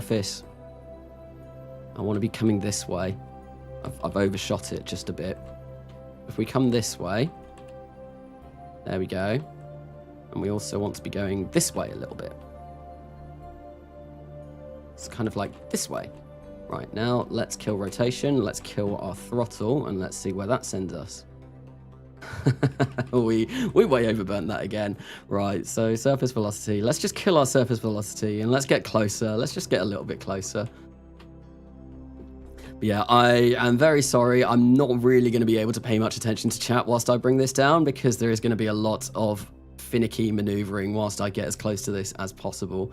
Right, so with 2 meters per second, I think what we are going to do is we are going to time warp. And let's just, yeah, there we go. We're actually coming down relatively close, I think. Might need a little bit of an adjustment when we get a bit closer.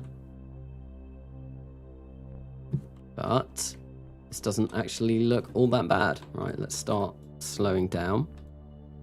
Now, hopefully, with a little bit of luck, it is going to be relatively easy. Well, no, that's not what I was going to say. With a little bit of luck, this thing shouldn't have clipped into the ground, because the last time I did this, it did. It looks like that we are good at the moment. I think what I want to do is I want to turn this around so that we're actually kind of facing this. So we've got docking ports on these. I've never played War Thunder. I just checked over to chat. I've never actually played War Thunder. It's a game that I've never done. Right, so let's bleed off our velocity, and actually let's just kind of move towards it a little bit, because we are a little bit far away. Let's kill rotation here.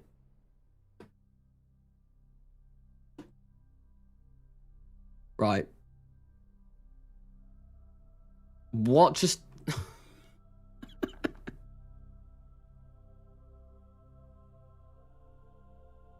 Okay.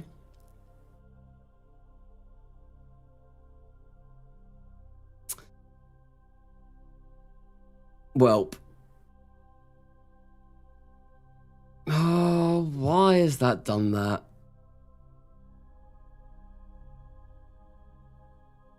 That's annoying. That's really annoying. So if people couldn't see, our thing that we were targeting has just sunk through the ground for some reason. Oh, I don't know why that's happened. That's really annoying. Yeah, it's just sunk through the ground and we're not going to be able to reach it.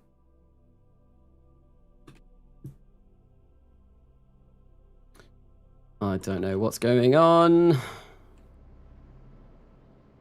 But what we'll do... Oh, no. That was bad. Oh, no. Why? Oh, I hate that. Why does MechJeb not let you hit anything when you're on top of it? Because now we're just going back up and... Oh, Armstrong is actually a liquid. Apparently so. Apparently so. I really... That's really frustrating. I think what we're going to... I know that these parts, this part that I've got at the moment doesn't actually... It doesn't clip through Armstrong once we leave it, because I've landed these and I've actually docked 2 of these together. Right, so kill rotation. Oh, of course we can't change our... All right, now what we're going to do is we're just going to slowly hover over towards... We're going to hover over towards somewhere where there is a bit of flatter land, because this is quite steep. And if I want to set this up, I don't really think... I think this might be a little bit too steep. So we're just going to, yeah, just like a helicopter flying in space. A voidcopter. We'll just move over towards those gorges. And we are still burning our fuel a little bit, but we've got 770 meters per second left with this, which is fine. So here we go. Hovercraft, the tech of the future. Really slow though. Yes, that's basically what this is. It's a hovercraft that doesn't really hover that great. It's actually getting it to hover at a single point. I mean, it keeps going up and down, so I think what we'll do, we are on the gorges now, so we're just gonna kill our velocity. There we go. We'll just come down here, because now I know that this is relatively close. It's somewhere in between, somewhere very, very close to those gradual slopes, which is going to be nice for biome collecting and stuff like that, right? So let's just slowly bring this down. Do I want this? Or do I want... I think maybe we'll go this way. I think this is following the slope. Yeah, something like this. And just gradually drop this old hunk of dock old hunk of space base. Right. There we go. We have got our solar panels on the surface of Armstrong. See, this is what I mean. As soon as you're down, you can kind of like move them around just using the reaction wheels, which is really funny. So that's how I'm going to get these to dock together. I'm just going to have them like do the worm and kind of wiggle around the surface of Armstrong and dock themselves. Right, so what we're going to do is we are going to undock and we are going to go back and we are going to collect the next piece. Do something like this. Oh, this is wildly out of control. I just want to go here, please. Somewhere like here. There we go. Now what I want to do is we do want to get that ASB probe debris. ASB probe debris. Which one is it? I think it's this one. So we want to set that as our target. And we are going to have to make a bit of a drastic inclination change this time. Oh, well, what's our apoaps? Our apoaps is 4,500. Let's get that up to 5k, I think. There we go. 5k. 5k. There we go. Awesome. Kanasa, are you going to be building Starship eventually? I might build a Starship in this. It's something that I would quite like to do. I do have Tundra Exploration in this mod, so what I might do, I might try and do my own style of Starship, though. Rather than just doing a flat-up copy of Starship, I will do something that kind of works like Starship, but in my own kind of way. Right, so once we get to our apogee, let's just stop this, and we're going to point ourselves prograde, and we're going to circularize, and then, of course, it's just a few inclination changes and stuff like that before we get to where we want to be, right? So 5k, 5.8k, wonderful, and we are going to want to make a bit of an inclination change. So let's do this here. We'll add a maneuver at the ascending node, and we do not want to do that. We want to do something a little bit like this. Something like this. No, we want to go up. There we go. There we go, something like that. Okay, right, so hopefully with a little bit of luck, that piece that we have put onto the surface of, of Armstrong now should still remain there. And what we are going to have to do is we are going to have to send another herbology piece, or I don't know why I've got herbology in my mind. I was playing Harry Potter Cards Against Humanity last night with my wife, maybe that's why. Right, so we are going to perform that node, start burn in 5 minutes and 13 seconds, so let's get our good old node, point to our node, and I think I will get MechJeb to execute this next node just because it will do the time warp for me and it will all be perfect. And actually, I haven't checked. Is this node gonna? No, it won't set us in any funny course where we're gonna crash in. Kanasa, my favorite rocket is Saturn V. What's yours? I don't really know. I think probably the Ares 1X, even though it's really weird. I really like it. I think it's a really cool looking rocket. I don't know what about it is that makes me think that's my favorite rocket. It's just, I look at it and think, yeah, that looks really cool. I really, really like the look of that. But, yeah, I don't know.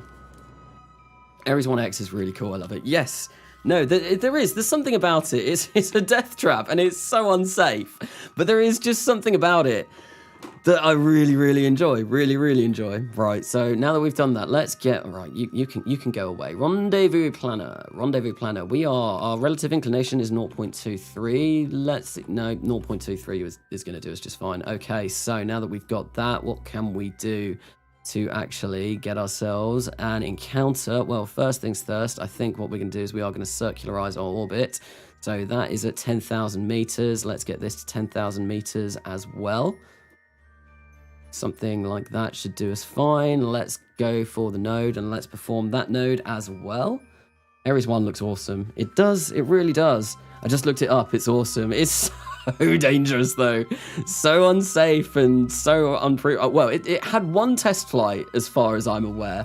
And the test flight kind of worked.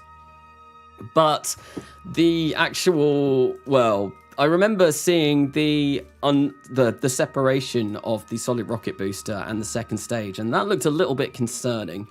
But I think the test flight went all right. Oof. Oof. What's oof? Have I made a mistake? Have I done something wrong? Have I broken this mission? Ares 1X was the boilerplate of all boilerplates. The test flight wasn't even really a test flight. So the test flight, it just tested the solid rocket booster, the RSRMV, if I remember correctly. The one that I watched anyway. I only watched it not that long ago, the video for that. And yeah, no, I'm not sure what the test flight actually entailed, but it didn't get to orbit. It just tested the first stage from what I saw. Right, so did I hit engage execute next node? I don't think I did I? Right, execute next node. There we go. Let's do this. Let's do this, and we'll get a lovely view of Armstrong as we go round. And of course, we've run out of communications range. But hang on. It was a fourth segment with a dummy fifth segment. Oh, it wasn't even RSRMV. I didn't know that. I did not know that. I thought it was. The more you know. I always learn stuff on my streams. Yeah. Everyone's always very educational and helpful on these streams. So, we now have circularized our orbits. And what we want to do is, I really hope that is the right section. I'm fairly sure this is the right section that we want to go for. Let's get that. Come on. Oh no. We've deselected it. Set as target, and we are going to just try and find ourselves an encounter. I think it'll probably be on this orbit. Yes, it will. There we go. 0.4 kilometers. No. Oh, God. What is going on? I can't select anything. Ah, there we go. Right, so it was about here, but it was a couple of orbits time. That's really annoying. I did not click that normal button. No, I did not. I 100% didn't. Right, so 0.5 kilometers, 0.7, 0.1, 0.1. 0.1 will do us absolutely fine. It's only going to be a burn of 2.5 meters per second, which is fabulous. Right. So as soon as we've done this, well, as soon as we've landed this section and docked up these two parts of this base together, I think the next thing that we're going to be doing is we are going to be going back to the vehicle assembly building. We're going to try and launch another one of those hydroponics modules. But this time, we're going to have a base to dock it to by the time we get down, which might make things a little bit easier. And as soon as we've done that, what we are also going to be doing is we are going to be adding a few other modules that we need to launch as well. So there is a battery module that I want to launch, and there is also a command module that I want to launch as well. So there's still a lot that we have to do in order to set up this surface base correctly. Okay, so we are going to, right, maneuver there, and separation 0.1 kilometers. Fine. Let's go for our node, and we are going to execute this node, and then, yeah, let's rather than being stuck in the map screen for this entire time, let's actually see the glory and the wonder of Armstrong. It looks beautiful. Look at it. It's like a dirt grey Minmus. It's a moon. It's a moon. It's definitely a moon of some description. Here we go. I'm assuming we are at our encounter. Oh no. We still got a little bit to do. Look at road. Look at lure. Always looking absolutely fabulous. Did you watch SNA? If so, what was your reaction? Nathan TV, I did watch SNA. I watched it as it was happening, and I thought it was amazing.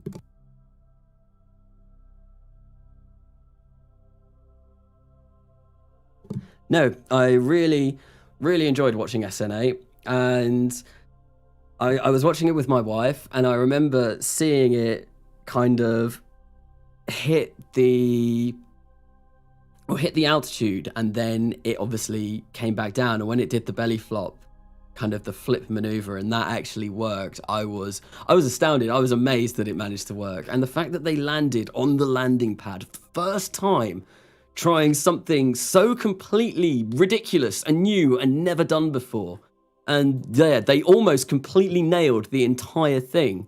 That was honestly incredible, and I was kind of just like, shocked. I was shock and awe. It was really cool. SFS Gamer, hello Carnassa. Hello and welcome to the stream. So, yeah, what are we doing? What are we doing? We are landing. We are landing a surface base on the surface of Armstrong. And it has not gone well, purely because one of the pieces has clipped through through the surface. I'm not entirely sure what was going on there, but oh well, yes. Carnassa, I am a protogen. Protogen? What's an protogen? When it was coming down, I was yelling, "You're going too fast! You're going too fast!" Kerbal lither braking.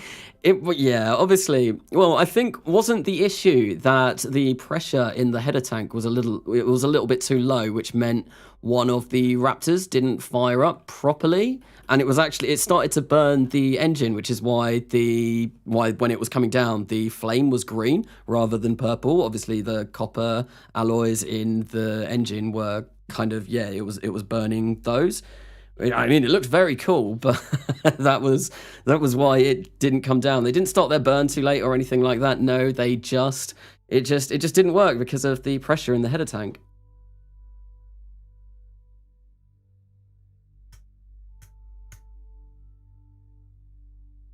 But I don't know.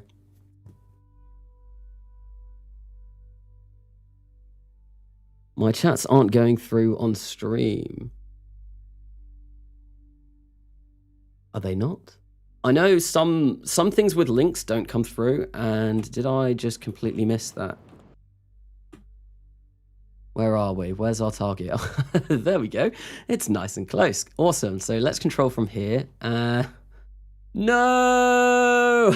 I selected the wrong one! No! Oh, that's a real shame. Oh no! Oh. So that's the one that I want to go for. I think, unless is it somewhere around here?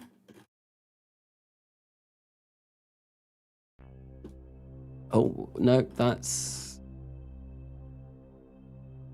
Yeah, no. Wait, or is this the separator? I would have thought that it wouldn't have been too far away. Although I think the separator did actually get hurled into the surface. Right, that's really annoying. So what we're going to do, wait, hang on. So that's our target anyway. Interesting. I'm not entirely sure what is going on here, so let's just... Oh, this is really annoying. Right, so actually, if we... Yeah, we're going to have to raise our orbit again. It's behind us, so if we raise our orbit, it shouldn't take too long to rendezvous with it. Let's raise our orbit by that a little bit. And what we'll do is, well, once again, come on, let's just stick at the node. Stick at the node, please. And we're just going to execute this burn. This is going to take barely any delta V. We've still got 1,102 meters per second left in this, so that's absolutely fine.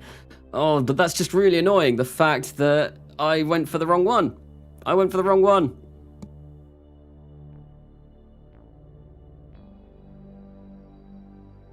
Thank you for the Fs in chat for my sheer ineptitude. I guess I don't know that. I mean, I could have designed this so we wouldn't have had two separate bits of debris that we were looking for. Maybe that would have been the smart idea. But oh well. Right, why are we? Oh, it's because we're controlling from the wrong point. Oh, this is not going very well at all. This is really not going very well. This could have been going a lot better. Oh well, right, so. And, of course, we are really messing this up. Right, let's just disengage. Abort! Kill that rotation! Abort! Come on. Right, so now that we're here, what we want to do is we want to just make sure that we are roughly... So let's snap our node. Where is it? I want to snap our node to our apoapse, and then we want to raise this until our periapse becomes our apoapse. There we go. Or our apps becomes our periapps even, or whatever way you decide, whatever way you want to go for. And there we go. Then we're just going to do this. Then we're going to plot out another maneuver to get back to here. So let's execute next node. This time we are going to be we are going to be able to do it just fine. Because we actually have... We've set we've set the control point for the right place. Kanasa, do you think the Kerbal system is in the Milky Way? I don't actually know. It might be. Is there any way of, so the skybox that the Kerbal system has, is that any way related to the Milky Way? I'm not entirely sure. I know there is. Isn't the Kerbal system in Elite Dangerous? Or something, or is it? No, I think someone might have modded Stellaris to have the Kerbal system in it, rather than the Kerbal system being in something like Elite Dangerous. I'm fairly sure there are mods for the Kerbal system in other games.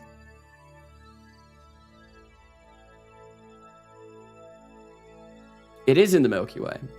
Has that been confirmed? I've got end of semester exams, be back in like an hour. Well, good luck with your exams. Yes, I do hope they go very well. Yeah. Good luck with those. I've got an exam on Friday that I need to start revising for. Well, that's what Tuesday, Wednesday, Thursday are for. So I don't actually know when my exam is. I think it's 9 o'clock on Friday morning. But that's just a mid-semester test, so it's nothing too major to worry about. Definitely nothing too major. Right, so we have got ourselves in to a stable orbit yet again. We have got this as our target. Let's get ourselves a maneuver where hopefully we are going to encounter that.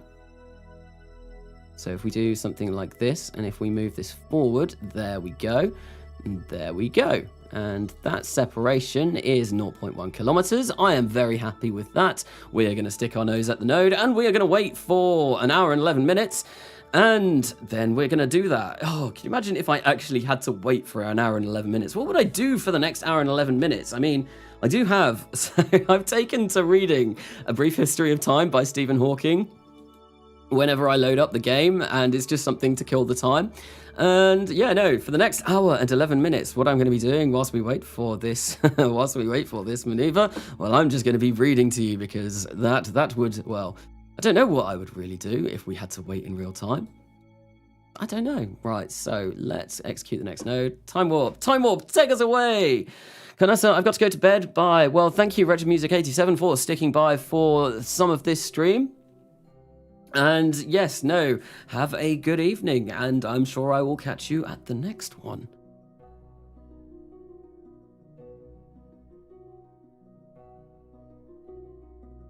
But here we come up to our maneuver node. There is debris everywhere around. So yeah, Armstrong is really getting littered with everything. Look at it, there's stuff everywhere.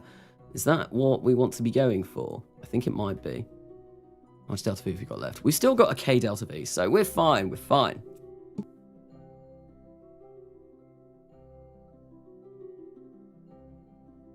now that's been performed, it is time to see if we are actually on our encounter. So, our separation is 0.1 kilometers. That is fine. Hopefully, it will remain something like that. We are going to have to do a bit of an inclination change to actually get to that surface base, though. Right, so in 4 minutes, we are going to be 0.0 kilometers away. I wonder if we'll go crashing into it. I have done that before. When I was setting up the Demeter mission, when I was doing my practice runs in a sandbox, there was one point where I did actually smash the entire thing into each other on a rendezvous, and that, well, it wasted about 2 hours of work. I was not very happy with that at all. What if KSP had microtransactions, like you had to wait for the node or pay Kraken gems or wait for stuff to build? Is that what we're going to be receiving? Is that what we're going to get in KSP 2? Obviously, it's being made by Take-Two. And Take-Two are obviously not particularly well known for, well, they are very well known for microtransactions and all kinds of stuff like that. So is that what we're destined to receive? I really hope it's not, because that would be that would be sad. Dylan Matthews, how are you? I picked up your channel a couple of weeks ago, watching Coming Home. I am not too bad. I'm really not too bad. I am looking forward to doing my last week of uni before the Christmas holidays. That's going to be really nice. And yeah, no, what we're doing at the moment is we are just attempting to put down a surface base on Armstrong. This time I have actually gone for the correct thing. the correct part of the base in orbit. So here we go. Let's just kill our rotation. There we go, 0.3 meters per second. That's fine. And let's just try and slow this down as much as possible. 0.0. Awesome. Right, so what I want to do is we want to turn this off. We want to control from here. And we are going to set this as our target. And we're going to get docking autopilot to do it. Force roll, yes, and it'll be a super speedy dock because we're going to be going once again at a whopping 2 meters per second. Jose Ledesma, is that how you pronounce that? I am back. Welcome back.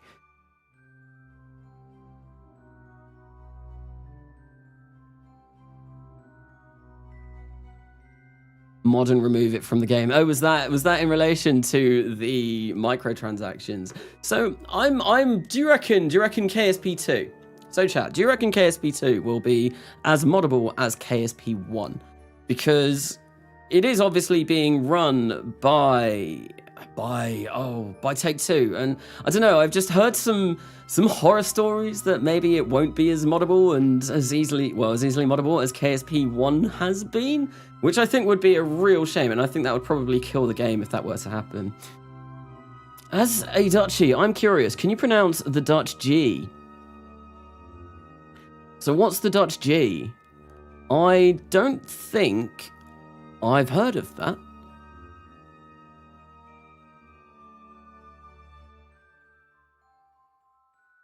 So I would pronounce your name as Toin Weidner?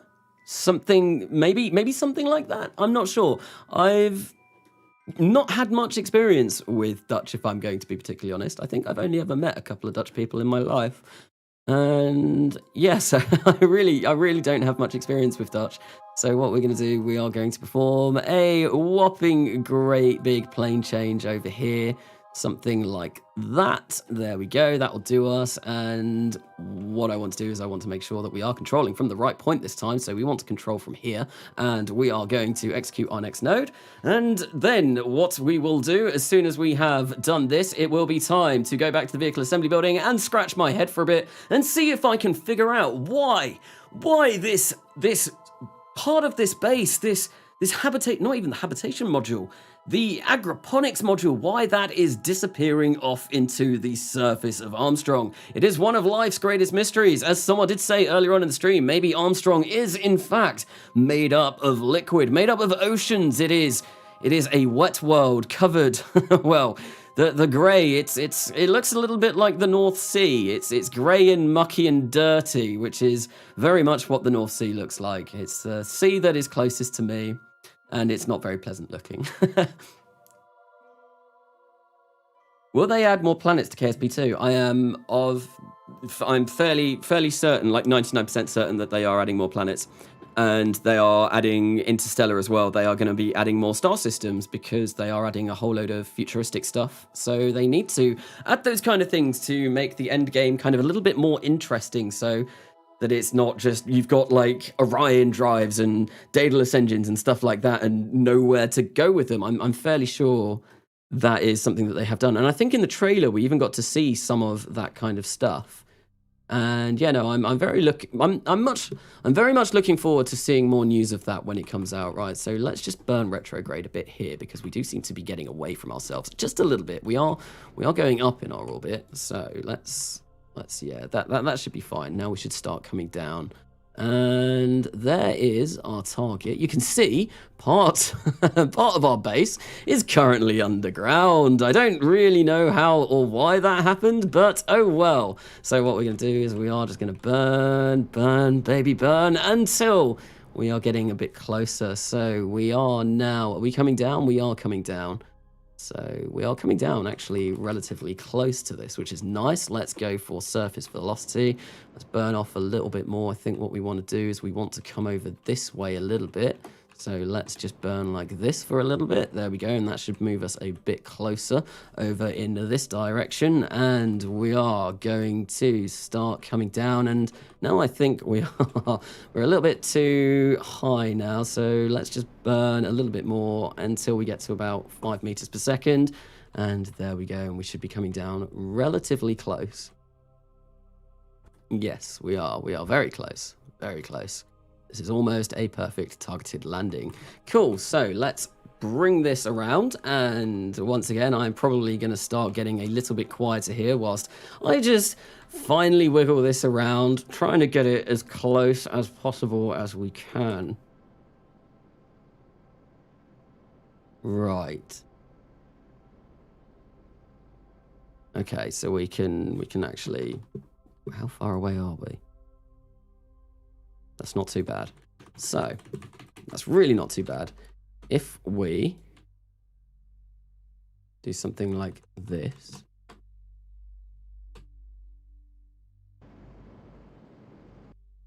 Do this. Start slowing ourselves down. I think I want this to... Are you actually serious?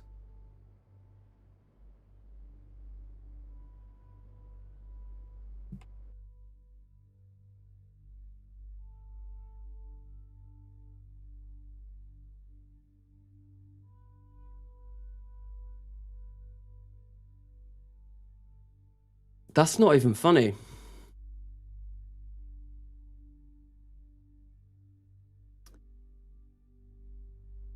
How am I supposed to put a surface base down on Armstrong if every time I get near it, it disappears into the ground? And I need to be on surface rather than... What is going on?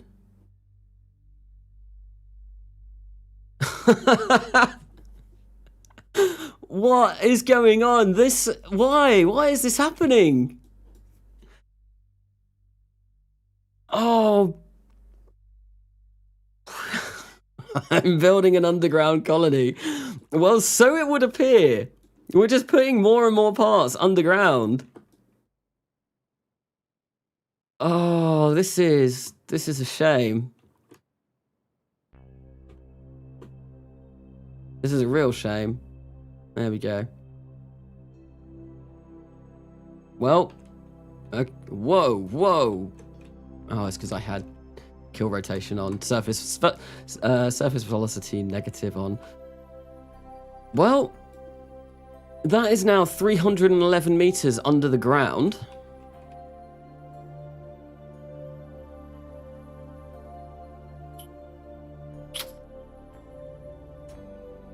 Oh, see, the thing is, if I... actually, no. Yeah, I think I might try and use HyperEdit to see if I can get it. So, if I go ship lander, can I select...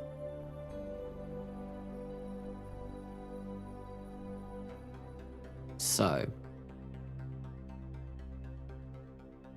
Set to vessel. So this is all of this. No, I don't want to do ship lander. Do I orbit editor? I think if I do a current orbit. So what I want is I want the ASB debris probe. Ash 2 station. No, that's not what I want. Where is it? Oh, Armstrong multi-lander. Armstrong site 3.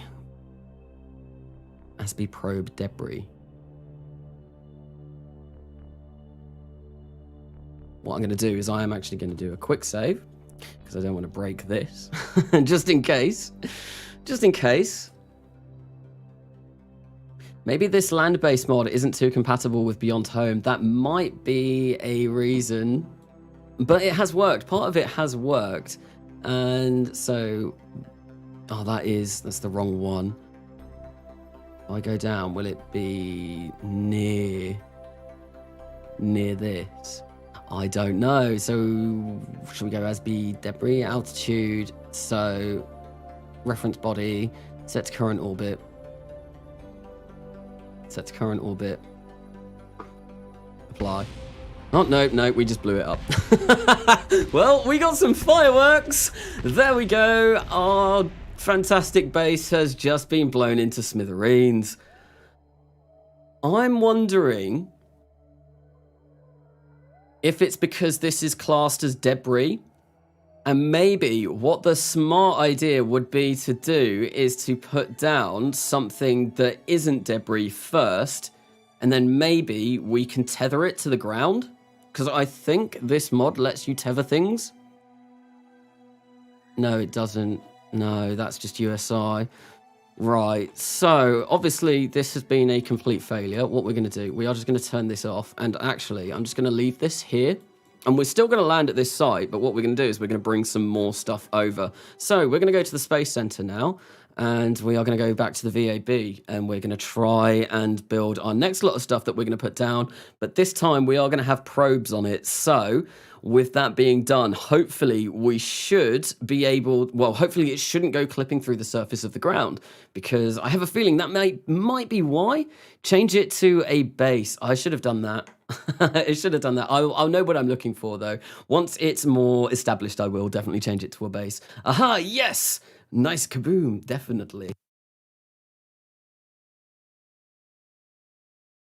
Christmas fireworks. I don't think I've ever seen fireworks at Christmas. I know over in the UK, we do fireworks on New Year's Eve. And obviously we have our own fireworks night, which is the 5th of November, which was relatively recently. Dang, the goo ate your funds. Did the goo eat funds? What did the goo do? What did the goo do? Change it to a base. Yes, no, I saw that. Right, so what we're going to do is we are going to go into the VAB, and we are going to work on the next part of this mission. And I'm going to remember to edit the launch vehicle so that hopefully we can actually land it. Hi, I'm back. Gotta go like 10 minutes. Well, welcome back anyway for the next 5 or 10 minutes anyway. And that being said, I'm just going to briefly run away whilst this loading screen is up so I can go grab myself another drink, because I appear to have finished the one that I have currently. So I'll be back in about 20 seconds.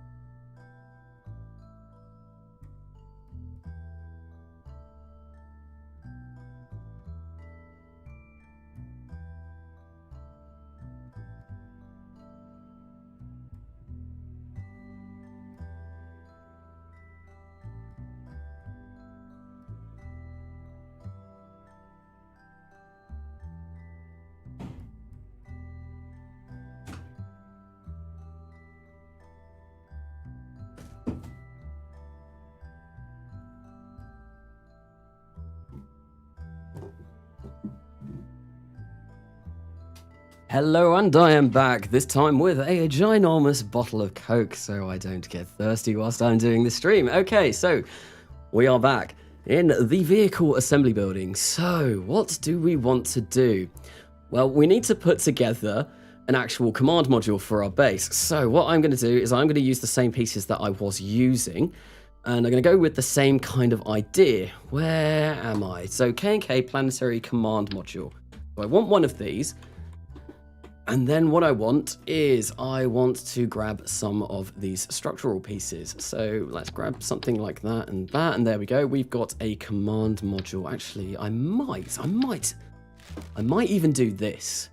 So we've got more of a habitat, so our Kerbals are happier when we get down. I think if we go for, where is it?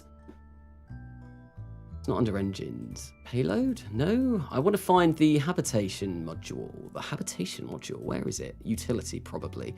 So if we get some of these planetary habitats and we go something like this, there we go. Wonderful. There we go. And now we can land a much bigger chunk down. And what I want to do, so with every single piece that I land, I do want these 2 structural round corridor ends. And then that way I know it's all uniform and even, and it's easier to put down together. So with that, then we just want to grab a couple of these corridors. We want to make sure that they are corridor docking ports. They are the right way round. There we go. Perfect. And that is going to be a section of the completed base. Could you make a lava base? I'm not sure if you can, because obviously lava is very, very hot and things, I mean, you could probably maybe do it with a lot of radiators. I'm not sure.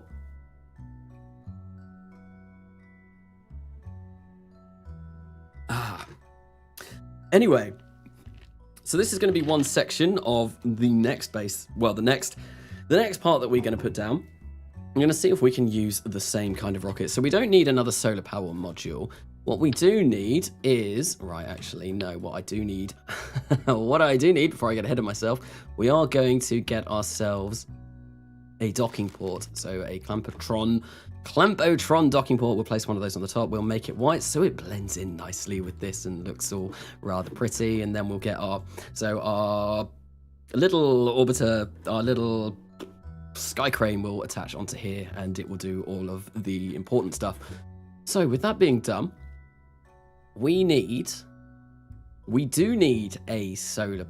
So we need a solar power module because that got destroyed. So I think the only module that hasn't been destroyed at the moment is the. So what I want to do, right? Like I've got to think about this. I have to think about this. So I've selected this as the root part. What I'm going to do is I'm going to drop this into a sub-assembly. This will be habcom. Oh, come on, type. Habcom module. There we go. So now that we've got that, I am going to open. Don't save because I do not want to save this, and we're going to go for ASB again. Except we are going to be making some edits. So let's load this up. And what I want to do, once it is loaded up, we are going to take this payload fairing off and we are going to grab this section because we don't need this anymore. And we are going to get the habcom module. And then we're just going to place it on like this. This makes this incredibly big. Cool. Not to worry at all. And I wonder, maybe, I should, oh no, I can't, can I? I can't. Oh no, I've messed that up.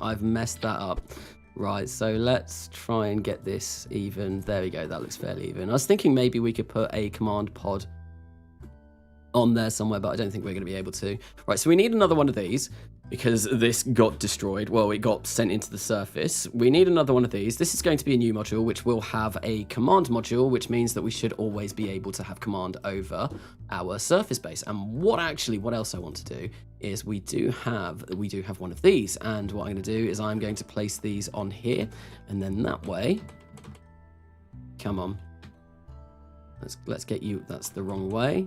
That's also the wrong way. I hate moving things around. Is that right? Yeah, there we go. So these are little probe cores that you can place on here as well. And then that way, even if we've not got Kerbals inside our surface base, well, we are still going to be able to have control over this. And I'm hoping the fact that if this isn't a piece of debris, which as soon as we've got it docked and connected to probe cores, it won't be considered. I'm hoping that means it shouldn't clip through the surface.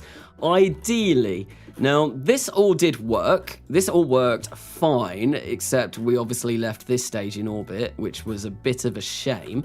I think what we can do to get around that, well, right, so that is connected to that. What's the root part? I think if we select this as the root part, there we go. What I can do is we can take this section off and then we can grab a small probe core. What we'll do is we will grab, ideally I want one with a reaction wheel so we can actually control it. So we'll place that there like this. This is going to look absolutely ludicrous, but you know what, if it works? Form over function, no, functionality over form even. There we go, and there we go. We've got that all set up like that. Now that should actually work, and what we're going to do is we are going to whack these payload fairings back on, put them on there like that, and of course they need to be bigger because, wow, why is that density huge? We don't need that like that. That's ridiculous. That's crazy. We really don't need that. Okay, so we do need this to be bigger though. So let's go. This thing is all payload fairing, basically. Kanasa, remember the antenna on the first stage? Yes, I know, I was just about to do that. But thank you for reminding me anyway. So what I am going to do is I am going to go in here. I'm going to grab a couple of these Communitron 42s and we will just place them in here like this. If I set this to 90 degrees and we'll place a couple, just a couple, and there we go. We should be able to have communication with this section now, which means that we should, hopefully, if we are fortunate, we should be able to land this, which will be really, really nice. Right. So I have set the root part to be this now. And now that the root part is this, I am really hoping that when we detach and all of that, this should all work absolutely fine. So I'm going to call this, so this is Armstrong surface base, and this will be 2. Hopefully it works this time. Very, very, very Hewitt. So yes, hopefully it does work this time. That's good. We want those to go off there. No, there we go. And then that can all be done when we are in orbit around Armstrong. And actually, because I placed, that got the probe core on there, it should mean we should be able to deorbit this stage, which is something that would be really nice to do. There we go. This is going to cost 235,000 funds. This thing is expensive. We are spending a lot of money to go and put a surface base on the surface of Armstrong, but it's something we want to do. The name of the game is colonization after all. So I don't know why I've brought testing up. We don't want to test. We know this all works. All I want to do is I want to launch it and we're going to leave. Yes, the name of the game is colonization and we do want to colonize the surface of Armstrong to begin with. Are you going to try and land the booster again? I am going to try and land the booster again, and this time, now that I have communications antenna in that first stage, hopefully it means that we should indeed be able to land our booster, which will be really cool.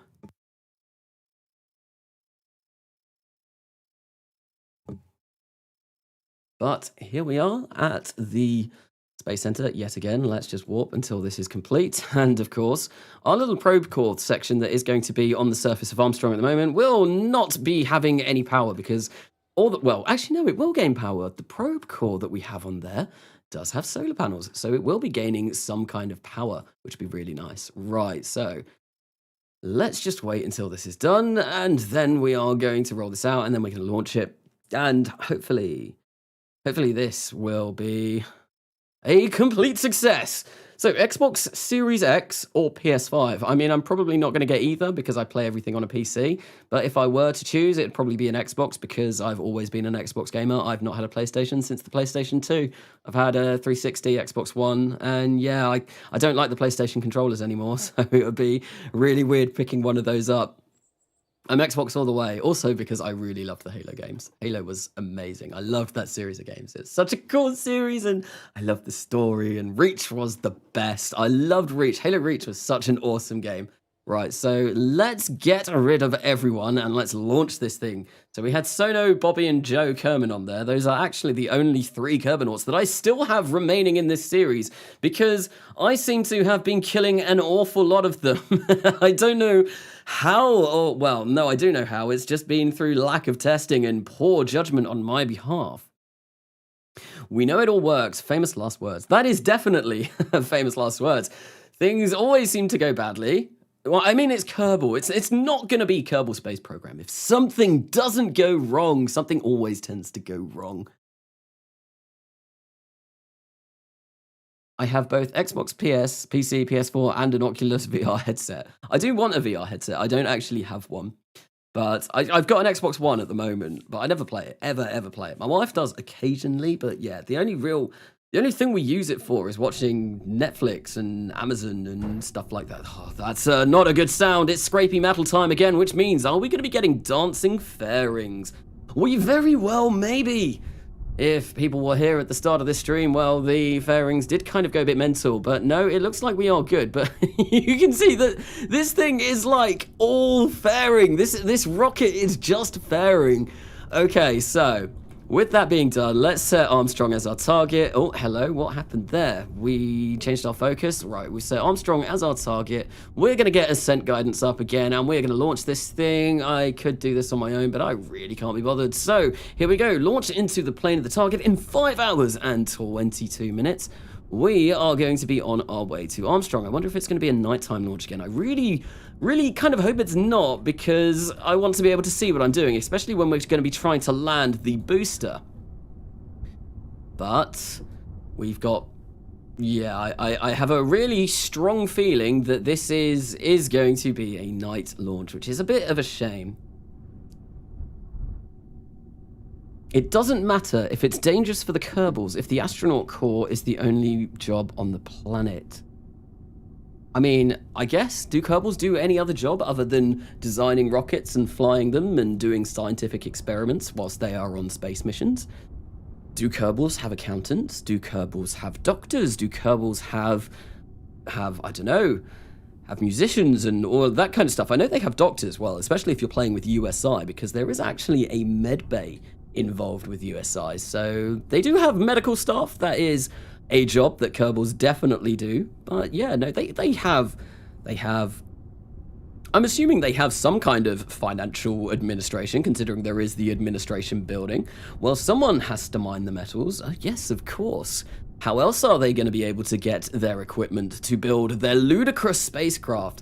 Their spacecraft that has a fairing that is actually the size of the rocket. This is very big, this fairing. Oh, it's a huge fairing. It's massive. I don't think they have teachers, though. Probably not. They are, well, they are all a bit... I don't know. No, some of them do. Bill, isn't Bill a very smart Kerbal? He is trained. He's an engineer. I think you have to have a lot of kind of teaching to be trained as an engineer. So he must have had some kind of teaching. Well, the Road Space Center is equatorialized, so I think you should be able to alter the launch window if you launch at the opposite node instead. So yeah, let's actually do that. So now that we've done that, hopefully, one day, except a day on this, I don't think is right, because I think a road day is about 12 hours, so double the length of a Kerbal day. This is going to take a really long time to get to, though. So someone has smarts. For example, if the night launch is at the ascending node, a half day later would be the descending node. Yes, so I think we're not quite equatorial. Oh, no. I think we are. It's something like 0.03 degrees, so we pretty much are equatorial. But I think, yeah, like I was saying, a road day is longer than a Kerbin day. So even though it says it was going to take a day to get to our launch window, it really shouldn't. Hopefully it should be sometime in the morning. Then, of course, we're going to see if we can land this booster. And this would be, if we can successfully land this booster, it is going to be the first booster that Road Planetary Space Alliance has landed. It will be a monumental moment in history for the Road Planetary Space Alliance. They have become a spacefaring species that can reuse launch vehicles, which will be really cool. I've not actually done it in Kerbal Space Program yet, so definitely going to be something cool for me as well to do. But here we are. We have made it to our launch window, and as the Fox game was saying, we are going to be launching a day. So, Carnassa, how did you learn KSP? How did I learn KSP? Through a lot of trial and error. So, when I first started playing KSP, there really wasn't an awful lot of KSP content on YouTube. I think, because I started playing in 2013, when it first really came to popularity when it got released on Steam. That's exactly why I got it. I saw it being released on Steam. I thought, I want to try that game. That sounds really cool. So, let's give it a go. So, yeah, no, through a lot of trial and error. It was a long time ago that I learned how to do all of this, so I can't really remember how it was. But I did also start watching Scott Manley as well. But I think I could get into orbit and do a lot of the stuff that you needed to be able to do by the time I started watching Scott Manley. And yeah, when I was watching Scott, it was probably like when he was doing Interstellar Quest, when that was being released, which was really cool. Great series, highly recommend checking it out. But we have launched, and hopefully this time, why has FMRS not made it onto my screen? Come on, we want this so we can recover our stage. There we go. It's going to take a little while for it to actually recognize that we do have this involved as a module, as a plugin for this launch. And there we go. Canessa, are days on RSS 24 hours long? Yes, they are. RSS days are 24 hours long. If you could add your own personal flair to KSP, either this or the KSP2, what would you like? Personal flair as in how? As in, I don't know, what, is it? I don't really know what you mean with that question. Could you potentially elaborate on that? I like fireworks. I mean rockets. I mean, I like fireworks as well. And hopefully this one shouldn't turn into one. Although, considering the fact that we are going to be attempting to land our first stage booster, this very well could turn into a massive disappointment and a massive explosion. Yes, it's very likely because, well, I have not successfully brought one of these down yet, so let's hope for the best. Fingers crossed, and hopefully this time we will bring it down. Is this running 20 to 30 frames per second, or is it full speed? This is running at about 20 frames per second at the moment, which is a lot better than my RO series. Actually, no, to be honest, this is worse. This is getting less frames than my new RO install, although that may be because my new RO install is a lot cleaner at the moment. This save already has quite a few ongoing missions, so it might be getting a bit laggy than this. And to be fair, this design that I've got, it's got quite a lot of parts in this. So, because it's got a lot of parts, there is a chance that, yeah, this this is why it's running a bit slow. But I'm currently getting 23 frames per second, which isn't awful, considering some of the missions in RO that I was getting around 5 frames per second around some of those. It's insane. I accidentally turned off my phone and I missed speaking. Like a part or something to add to the game, like a planet. I don't really know. So what would I like to add to KSP or KSP2? I'd have to think about that. What?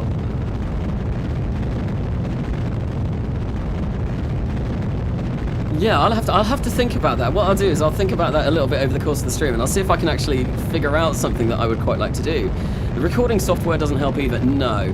So because I am running OBS is a bit of a CPU hog, so it does eat up a lot of my computer's performance. And I'm not recording at the moment, I am just streaming. Like I've said before, I'm just going to be streaming these streams. I'm not going to record them, I'm not going to edit them, and I'm not going to put them into a video. They're just going to go up as a VOD on my channel, so if anyone wants to catch up with these, they can later. But the actual episodes for coming home are going to be all stuff that I do on my own time. But yeah, so yeah, OBS is going to be eating up a lot of my performance as well, which means that this isn't going to run as smoothly as it does if I wasn't recording it, which is a bit of a shame, but there's not really anything I can do about this, that if I do want to actually have this running, have this being able to be streamed. There we go, we are going to have main engine cut off any minute now. We've got 10 meters per second of Delta V, there we go. And this stage is going to fire up. And please don't switch us to the booster, because that would be really annoying. Right, so, have we got a coast stage? Guidance status coasting. So we're going to be coasting for 38 seconds. Brilliant! This looks like it's actually worked. So what we can do, as soon as we've got this into orbit, we can click this and it'll take us back to this, and then we can see if we can safely get that down. But yeah, no, we're just going to be coasting for a bit. I know this is impossible to add KSP or KSP2, but I would like to add a galaxy to the game. I mean, in KSP2, they're obviously going to be, there won't be entirely new galaxies, but there will be new stars from what I gather. Because, right, that's in the wrong place. That needs to go there.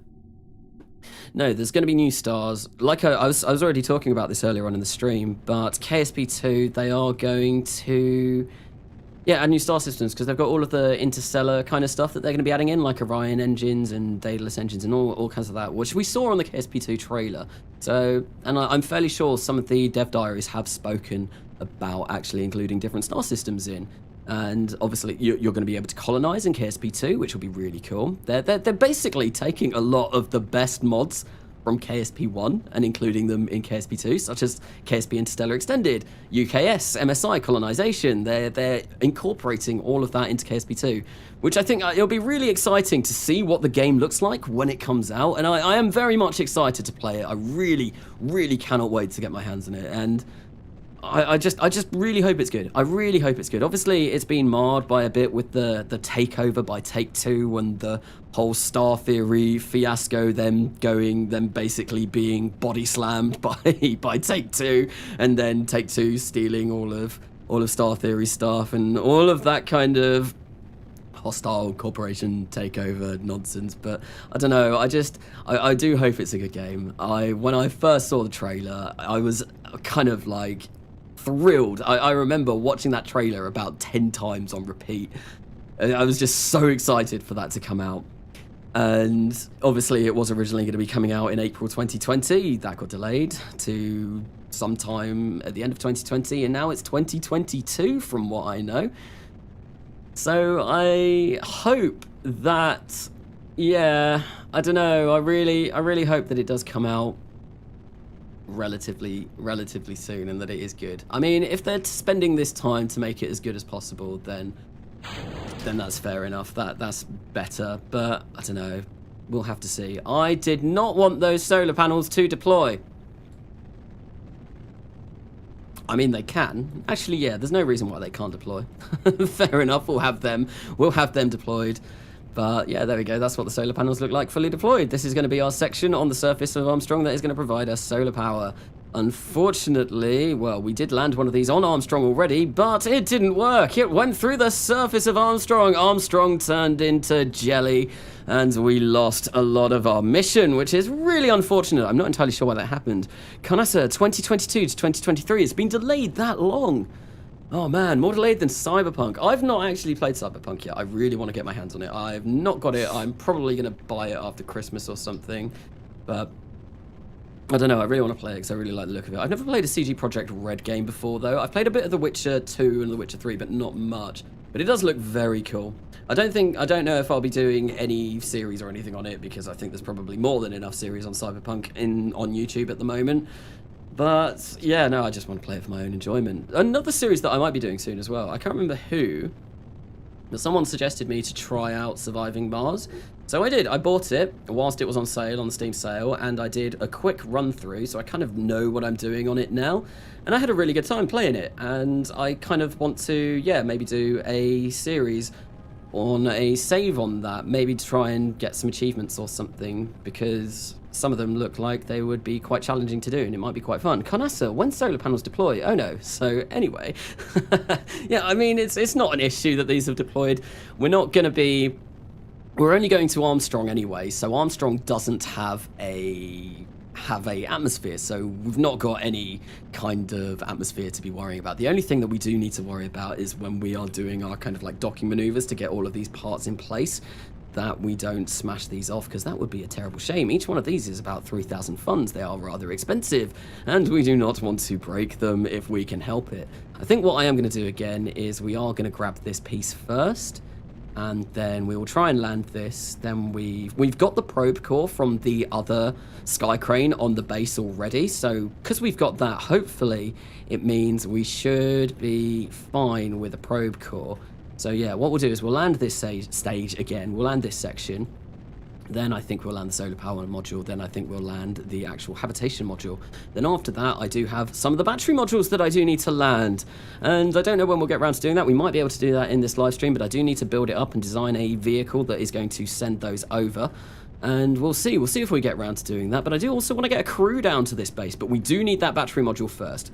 The reason why we need that battery module first is because, well, we need the power for the long nights on Armstrong. Ooh, look at that. I get 100,000 funds for doing a massive scale launch, because this thing is a chonky boy. It is a huge payload. Weighs something like 80 tons or something. It's very heavy. Right, so we've done that. Now what we can do is we can use FMRS.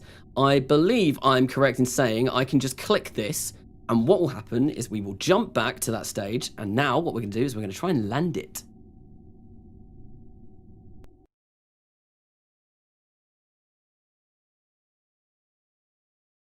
Also, Carnassa. Litho breaking Kerbals several at a time. I mean, the Fox Gaming, you were very lucky that you weren't on that flight. You are one of the survivors so far on this series. There's only, no, we've killed Ziggy, we've killed Zach, and we have killed Boris. There's been a lot of death. There has been a lot of death. Right, so let's flip open our air brakes, and we're gonna... Yep, no, our throttle is down. So what we want to do is we want to unlock these so we can actually use them to slow ourselves down. There we go. Perfect. So we do have 1,112 meters per second, and hopefully we should be able to bleed off a lot of that. Oh, there we go. Oh, cool. That's actually... So when we do this, does that actually replicate what that section does? Because that's really cool if that does. I'd be really curious to know. Kraken, Kraken, Kraken, the dancing rocket, we need this. I mean, there was a dancing rocket earlier on in this stream. Unfortunately, well, fortunately for me, oh, we did actually make it to orbit with this. Interesting. So we've used... So yeah, I'm not sure if 1,112 meters per second of delta V is going to be enough. We'll have to see when we get down. Hopefully we don't burn up in the atmosphere. I suppose we could do a little bit of a squirt now of rocket fuel to slow ourselves down. There we go. We're going to do something like this. Bring ourselves down to 500 meters per second, and hopefully that should slow us down enough so that we don't burn up in the atmosphere. And then we can use the atmosphere to actually slow us down to a point where we can think about landing this. So I wonder if we get our landing gears out, that's going to create a lot more of a surface. Will this slow us down even more? Hopefully, maybe not. We are still coming down pretty rapidly. It would be really nice if we could slow down right about now. Otherwise, I think 828 meters per second isn't going to be enough to slow us down. There we go. We are actually starting to lose speed now. And this is rather terrifying. Oh, great. We're coming down at a mountain. Let's slow this down. Oh, come on. Let's go, let's go, let's go, let's go, let's go, let's go.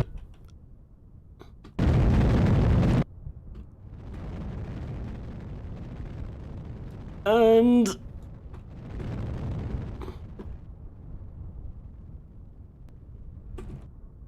oh... well... we've got most of our... oh no, there we go. Oh, well... we almost did it.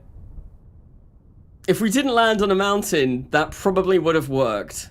If we... yeah, I'm gonna blame the fact that we landed on this huge... we've got all of this flat land over here. Why did it have to be a mountain that we landed on? Oh, well, we almost did it. We're getting closer. We're getting closer. I probably should have burnt off a little bit more speed earlier on to maybe land down somewhere around here, but that's getting close. It's it's getting close. Anyway. Well, it landed. Yeah, we've got several parts of it left.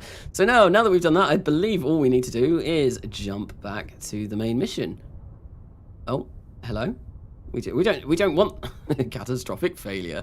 It's like Kerbal's just rubbing it into my face. Like, yes, you did bad. You did really bad. You blew everything up. Right, so can we close this and jump back to the main mission? Yes, we are jumping back to the main mission. The leg has survived. So part of it did survive. So it wasn't a complete failure, but it could have gone a lot better. We're getting closer. That is definitely the best attempt that we have done at recovering a first stage. I think maybe some parachutes would have been useful, but I don't know. Like I've said before, I do want to do a complete propulsive landing. Parachutes, they're just not going to cut it. They're not going to cut it. Right, so we are in space yet again. It is time to go over to Armstrong. To make sure that we've got it set as our target. Do we? We do have it set as our target. Look at all of that debris. I am a bad space citizen. Right, so let's add ourselves a maneuver, and we are going to make our way over to Armstrong. Here we go. There we go. Let's lower that a little bit. We don't need it quite that far up. Oh, there we go. That's pretty much spot on perfect. Nice. Focus view. Our periapses. That's... wait, what? That's an interesting maneuver. Very interesting maneuver. Let's add some. Let's. Right. So that's not where we want to be. That's not where we want to be. Okay. So let's grab this, and it's actually kind of hard to figure out where I want to grab because I've got all of this debris up. We don't want that. Right. Grab our maneuver node, and we will see where we can get ourselves an encounter. Wait, have we got it? We've not got it set as the target. Great. That's no, go away. No, go away. Oh, I do not like this when this happens. Like I'm clicking nowhere near you. Stop it. Get out of the way. Right, so. Oh, no, that's a lure. This looks promising around here, though. Let's try and get an encounter. I think we need to go a little bit further over this way. There we go. 166,000 meters, but we are pretty much there. So no, that was a little bit too much. That needs to go this way. There we go. Nice and close. 7,800 meters. That will do just fine. Let's go for our node and let's go. I was a minute behind. Oh, well, with the whole thing, the rapid unplanned disassembly. That was a bit of a shame. Kanasa, use MechJeb's suicide burn timer. Is there a suicide burn timer on MechJeb? What does it tell you? Is it under landing guidance?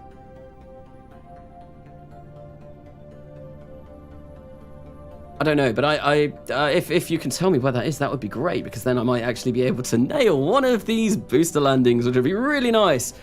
We could save ourselves a lot of funding by recovering those stages. How do you become a Kerbal in your game? So, RetroMusic87, the way to become a Kerbal in this game is to go over to the Discord and go over to Kerbal Applicants, the channel on there, write down the name that you want on the save, on which save you want, whether that be Kerbal Gets Real the Next Millennia or Coming Home, and then once I start hiring Kerbals, when I get round to your name, I'm going through them in order, and then, yeah, no, they will, I'll eventually get round to everyone who is on that list. Hopefully it shouldn't take too long for people in Coming Home, because Coming Home I am going through Kerbals at a rate of knots. Because, yes, the Road Planetary Space Alliance doesn't really seem too fussed about safety whatsoever, and also, I do need to be hiring a lot of colonists to set up our colonies. So hopefully I should be able to get around to doing some of those soon. And I think when I send the first crew over to Armstrong Base 1, what we are going to be doing is we are probably going to be hiring some new Kerbonauts, and of course what I'm going to be doing is I am going to be going over to the Kerbal Applicants stage, or the Kerbal Applicants section on Discord, and picking from over there. Kanasa, Kerbal Engineer has it on the bottom of the landing tab. Yes, I do know that. I usually use that for when I do landings. More when I do landings in Realism Overhaul, but I probably should start doing that for landings in Stockish as well. So Carnessa, make sure that when you add me to the save, you'll never let Pexa Kerman step in one of your landers. You don't want to be on the surface of another planet? I think actually no.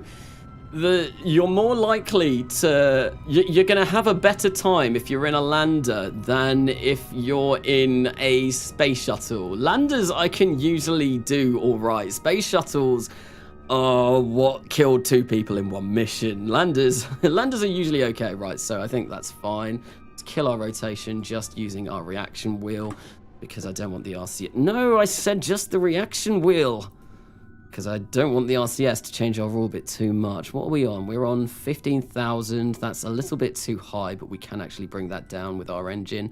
Let's add a maneuver here. Let's actually get ourselves into a nice stable orbit around Armstrong. I think we're going to go for about 5,000 meters again. This is pretty much equatorial. Very nice. Very nice. Where is our base? Is it on the dark side? I don't actually know where it's gone. Is it that? Aspie probe? Yes, it is. It's on the dark side of Armstrong at the moment. I always get Armstrong and Ash kind of like mixed up. I don't know. Probably because they start with the same letter. I am not a smart man. Okay, so I'm pretty sure the current precedent in the Carnassa space program is that instead of landing on other planetary bodies, You end up splattered all over them. Well, I mean, to be fair, Zach and Boris Kerman got splattered all over Road, not a different planetary body. So it wasn't really, it wasn't, yeah, no, they died at home, which is a bit of a shame. Kanasa, but what if I will be a pilot on a huge ship, like a very thick one? I mean, that could definitely happen. We are going to probably, as soon as we start going into planetary, we are going to be making thick ships. And I think the way that I am going to do that is, first, I want to set up some kind of orbital construction yard around Road, so we can build a spacecraft in orbit of Road, and that'll be a lot cooler, and yeah, it might make it easier to make ridiculously big ships rather than having to launch them piece by piece from Road. That's something that I do want to do. So some point soon we will be setting up a construction yard around Road, or maybe even if we can get this Armstrong base up to scratch, we could potentially build a launch pad on this base and then start doing stuff from here, which would be really cool. Considering it is on the surface of a moon as well, so we might be able to set up a supply chain using USI to actually build ourselves the rockets on site without ever having to ship anything over from Road, which would be really cool. I've got to go again, bye. Well, thank you, Wretched Music 87, for sticking around for the stream, coming back and forth. Thank you for stopping by. Frame rate will be negative numbers. What do you reckon if we make a huge base over an Armstrong? I don't know, because frame rate for Coming Home isn't anywhere near as bad as it is in RSS RO. Could be better, but I suppose it could always be better. I'm hoping that once there we go. This actually counts as a base. I'm hoping once I get some more RAM, hopefully relatively soon, then I should be able to get a lot of better frames, which would be nice. Kanessa, I don't know if you remember the screenshots I've sent of my interstellar ships, but they were done on an orbital shipyard, and yes, it is better and so much easier. I do vaguely remember them. It was quite a while ago that you sent them now on, I can't one of the chats over on the Discord, but yes, I do remember seeing them and thinking, damn, they look really cool. I definitely want to be doing something like that for Coming Home. So yeah, no, that is definitely something that I do want to be doing. Right, how far away are we? 30 minutes and 18 minutes, okay. It's really easy to skip right past Armstrong. But we're not going to be doing that today. No, we are not. We are ready. We are pointed at our node. We should hopefully be seeing Armstrong coming into view now. There it is. Look at that beautiful grey rock just suspended in sky, in space, in the sky in space. Words, yes. Anyway, so where is Armstrong Site 3? Armstrong, no. We want lander probe debris. Where's our base? Where's our base? Is it? I think it's that because we've got the debris underground. Right, so in 20 seconds we are going to start our burn. Let's slow ourselves down just so we don't go zooming past, because that would be bad. Wait, do you have any FPS in this game? I mean, I have some frames per second. I have got a whopping, I've only got 12 frames per second at the moment. That's pretty poor. Oh wait, no, it's gone up to 20. I'm green clocking though, which is nice. So obviously it's not putting too much strain on my CPU, which is cool. That's cool, that's nice. That doesn't usually happen. I'm confused. May I ask what this series is about? This series is about the Coming Home, well, the Beyond Home Planet Pack, which is a planet pack made by Lynx. What we're going to be doing is we start on a planet called Road, and we're going to be exploring the Tempest system, putting up colony bases all over the place, and eventually returning to Kerbal, which is why it's called Coming Home. Well, we're not going to be going to Kerbal, we're going to be going to the Kerbal system. What I want to do is I want to land on Tau, which is Lathe, and I want to colonize Lathe, which would be really cool. We'll see how it goes. We're obviously a long way off that at the moment, considering we are only just about to put down our first colony on another moon. Oh, that's nice. We've actually got a signal over here. So yeah, that's basically what this series is about. We're sending Kerbals all over the Tempest system, and we are then going to attempt to go back to Kerbal. Just be careful you don't run into the same trap as me and Carnassa. What's this trap? Hey, thanks for your videos. Really helped me figuring RP1 out after almost 2 years of not playing the game. The real antennas video helped a lot that you recommended on Cosmonauts Crash Discord. Okay, oh well, no worries. I think, yeah, no, I remember someone saying about using real antennas over, oh, what was it? What's the other one? Remote tech. And I was just like, oh yeah, no, I've literally just done a tutorial on how to use a real antenna. So yeah, no, I remember linking that. But no worries, absolutely no worries whatsoever. Love your content, keep it up. Thank you very much. I soon upgraded from a 1060 to an RTX 380 so I can run modded KSP at more than 4 frames per second.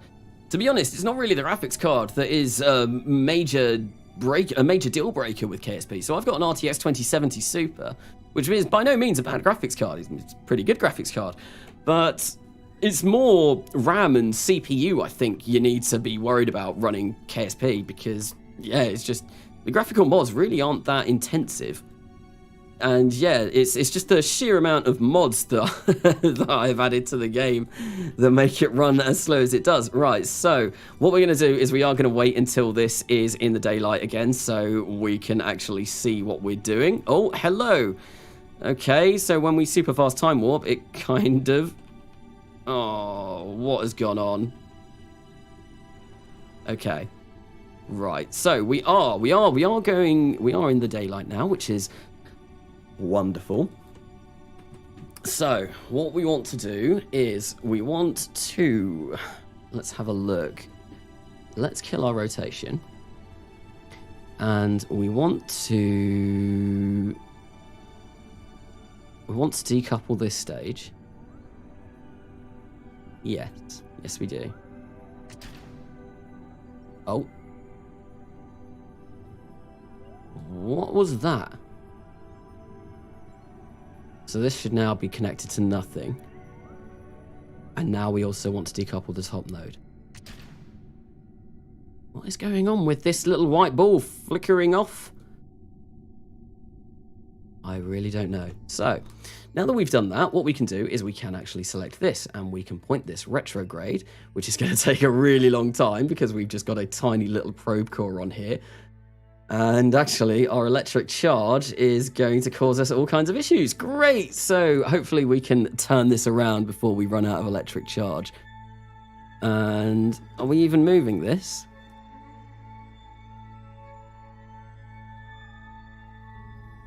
Which way do we want to be going? It doesn't really look like we are actually moving.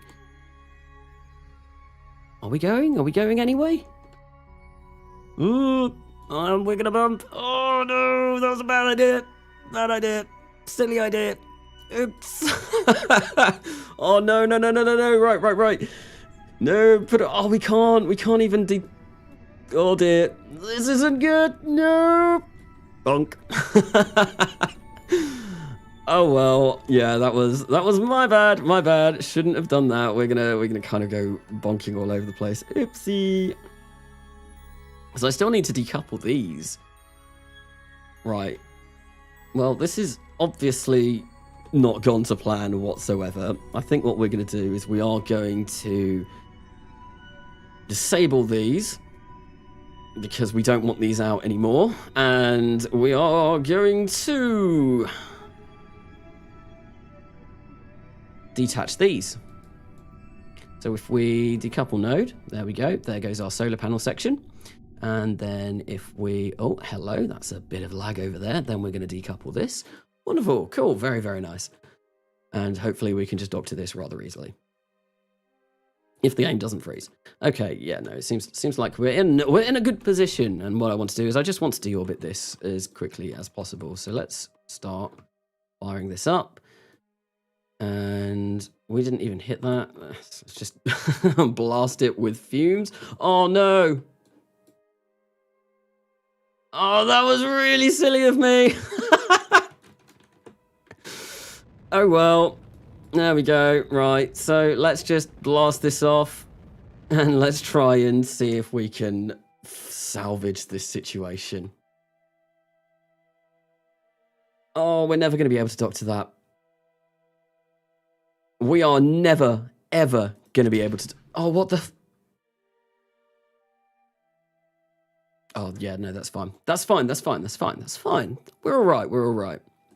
So control from here.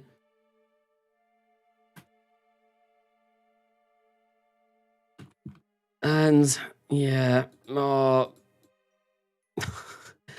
are the odds that we can actually dock to this? I mean, I'm going to have to use docking autopilot. Is it going to be able to do it? So we want to control from here.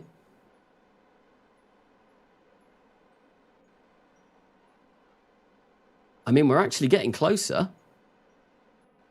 And it does look like we're following it.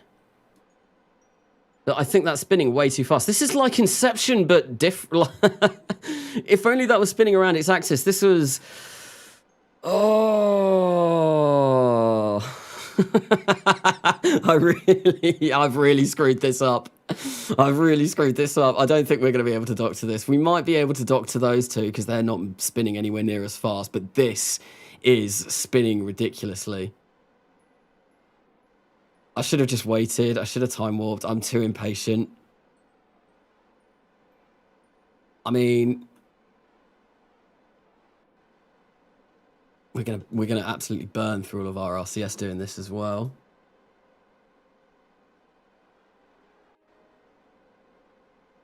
How's it going? Let's get rid of this. We don't need this anymore. Plug in reboot set. Quick, where is the interstellar music? I mean, I don't want any copyright claims on my stream, so unfortunately I'm not going to be able to put that in, but we're going to lose a solar panel. We can't... Yep, there we go. Smash. Smash. Just systematically destroying every single solar panel. Oh my god, right. One is enough. One will be enough to actually control us. I can't retract these either because they are... They're... What do you call it? They're non-deployable. Right, so, nope. Let's get that solar panel away. No, no, no, no! Oh, well, there we go. We've lost our solar panels, and that means we're... Oh. I can't be bothered. No, I'm going to revert this to the launch. Oh, I can't revert it to the launch. Oh, this is bad. This is really bad because we're not going to have any power on this. Right, well, at least we slowed this down. I wonder if we will be able to... Right, come on. Okay, so docking autopilot, stop. Why does that turn off RCS? What I want to do is... Come on, please, please just humor me. I want to see if I can slow this down.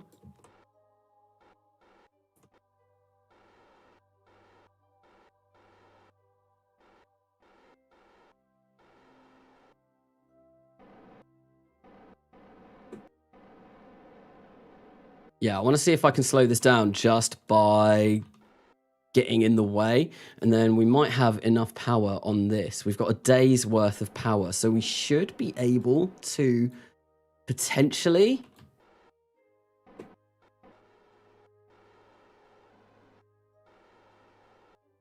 Sorry, this is really kind of... I just want to get in the way and slow it. Slow it. There we go. Something like that.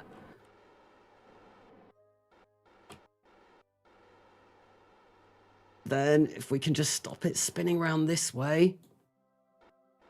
That made it worse. Come on, let's just...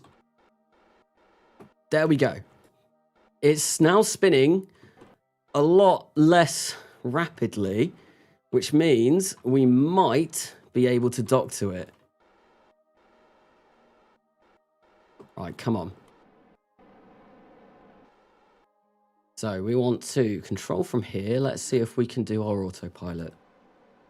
Now that it's spinning not anywhere near as rapidly, we might be able to dock to it. And yeah, no, we have lost all of our solar panels, which means we have no way of generating power whatsoever. But if I'm able to do this quickly enough, we might be able to get away with this. Hopefully, it's going to be hard trying to follow that. We're going to have to spin a bit quicker than this. I think that's still spinning a little bit too fast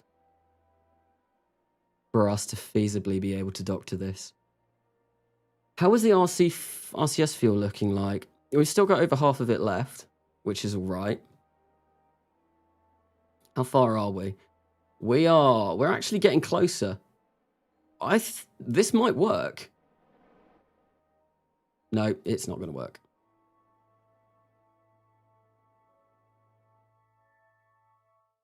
This is just going to make it worse. I really, really, really wish.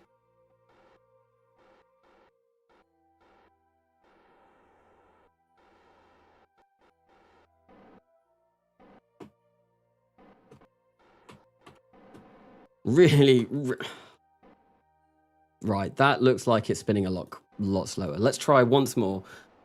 Try once more now that this is moving a lot slower. Anyway, what was I about to say? I really wish something. I can't remember what I was getting. I've completely lost my train of thought. Docking is a nightmare, but I really need the Interstellar before docking into it. Instead of trying to rotate around the part you're docking with, why not just stay on one axis and wait until it is rotated around to you? Since it'll always be spinning relative to you, it'll be cheaper. Might be. Here's the news at 11. Space Agency suffers another RUD in orbit. PM says, ruddy bad news. Yeah, no, this hasn't been the best of dockings. This has been terrible. It's basically because I was so impatient. I mean, I wanted to get this surface base down. So what I did was I got that section. There we go. We're fine now. We're going to dock. I sent that section off, which obviously sent this spinning out of control. But there we go. How much RCS do we have? We still have just under half. I can turn this off now. I said I can turn this off now. There we go. Amazing. So we're actually coming up to our base. There it is. We'll set that as our target. And we're going to move something like this. That's a whole 17.1 meters per second. We want to control from here, though. There we go, do that, and then we're going to stick at the node. This seems fun. This is fun and also very stressful at the same time because I am very impatient and I've been doing this for the past 3 hours now, and I kind of wanted most of this done by now. I mean, we wouldn't have had to bring another one of these sections along if the game had been playing nice. Right, oh, let's start our burn. Oh, you know what I do need to do? I actually need to extend the engines, and we need to activate them. There we go. Oh, and you know what I didn't do? I didn't force our roll. Right, why is that? Interesting.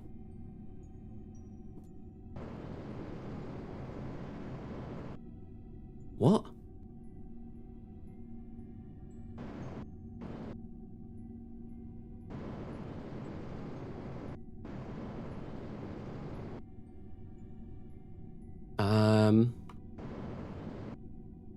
Okay. Right, I'm going to do quick save and quick load for this.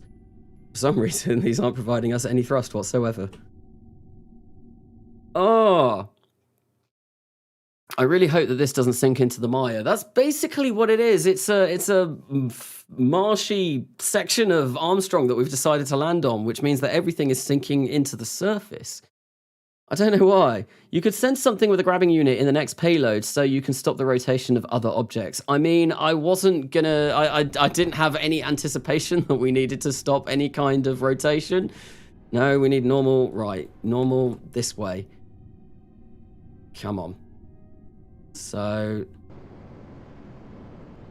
Are you actually serious? Why is this not working?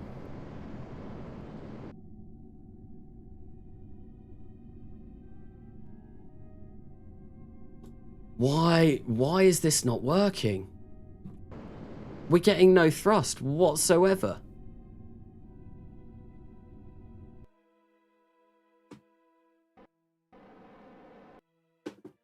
I honestly don't know what's going on. Right, so let's force our roll. Just do this. 1 meter per second. We'll control from here.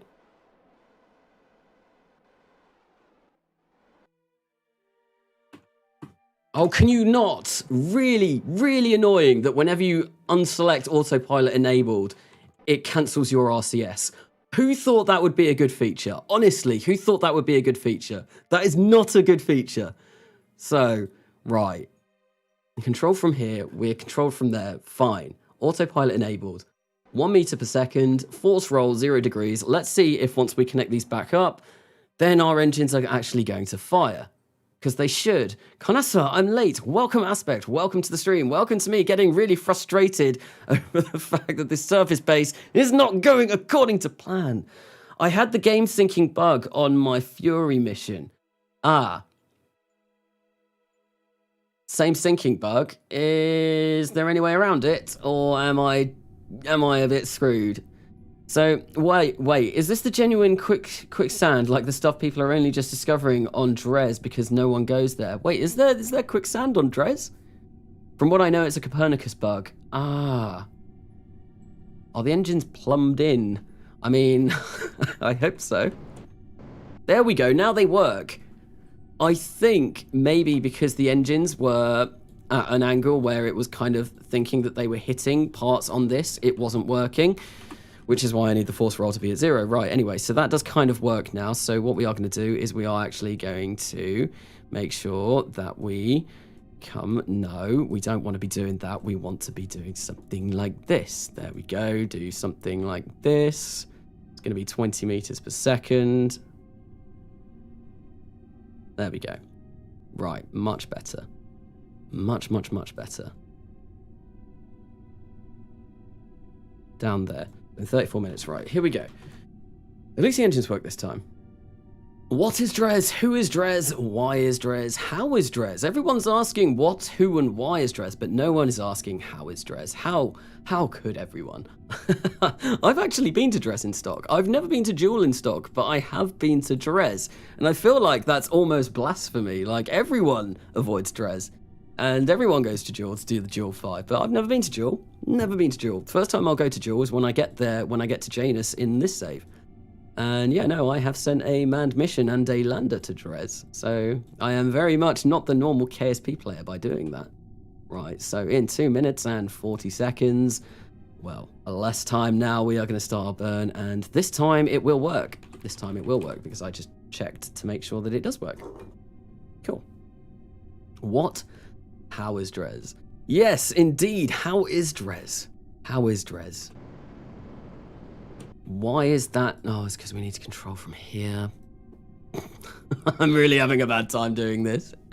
This mission has not been very, very successful. Right, so let's do a little bit of a burn. And what I want to do is I do want to turn thrust limiter on this. We'll do something like this. No. Hill rotation. There we go. We are coming over, roughly over the landing site now. Hopefully, when we get a bit closer this time, that's going to be our target. We are not going to have that thing sink through the surface of Armstrong, because that would... I know I need smart ASS. I definitely need smart ASS. That would be really, really, really, really annoying. Right, so let's do this. Let's start time warping ahead until we get close. Kanasa, but why should we ask, how is Dres, if Dres doesn't exist? But... Dres does exist, and he's just forgotten. He is forgotten about. It's poor Dres. Right, so this looks like we're coming pretty much straight over, which is very nice. Very, very nice indeed. Did you see Matt Lowndes' STO visit every celestial moon planet in stock in one trip? I haven't seen it yet, no. I saw he released that this weekend. But this weekend, I've been very busy either revising or doing work on my own videos, so I haven't had the chance to actually watch that video yet. Dres exists the same way Australia exists. It doesn't. Have you... That reminds me, there's like some mad conspiracy theories that actually claim that Australia does not exist, and that every flight that is ever booked there, what they actually do is they just circle around the Earth a bit and land somewhere different that's like a fake Australia, well, that's meant to be Australia, but actually isn't, and everyone's in on it. Like...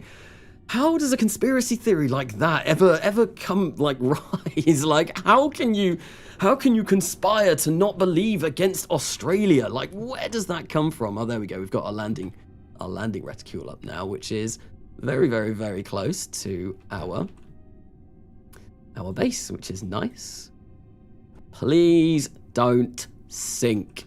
Please don't sink. Whatever you do, don't sink. Come on.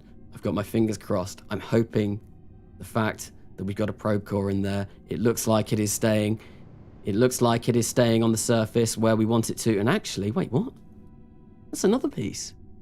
There's... I wonder if our solar panels have magically come back to life. Yeah, there is definitely 2 pieces there. Oh my god. Oh, please, please, please, please, please. That's definitely the solar panel section. Right, we want surface. We want to be slowing ourselves down a little bit more. But there we go. No, we've actually... Oh, wait, hang on. No, the solar panels have gone. Solar panels have gone. They were there, but now they have disappeared. Yep, oh, it was too good to be true. So yeah, no, actually having a probe on here seems to have done the job. So what I want to do is I want to kill rotation, and we want to slowly bring this down. Let's come over this way a little bit. Over this way a little bit. Let's slow our engine down. So this is going to be a really painstaking job of just nudging ourselves ever so close to this, because we want to dock into that section over there. So we want to come over this way a bit more. We want to raise our engine power a little bit. Right, now that we've come this way, let's slow ourselves down. And let's, yeah, and we want to be going this way. Here we go. And this, yeah, this is just a really painful getting slowly closer and closer and closer to that, whilst trying not to hit the surface too hard. And I spent ages practicing doing this last night, and it does work. You can actually dock these together like this, but it's not easy. It's really not easy. Right, oh, that was a bit too much. Oh, come on, come on, come on, come on. There we go, any minute now. And right, so I think now what we're going to do is we're just going to kind of just do a little bit of a shuffle. We're going to try and make our way slowly. We want to go this way. We want to go this way. Please, please, this way, this way, this way, this way. This way. Why aren't we going this way? Why aren't we going this way? Come on. Come on.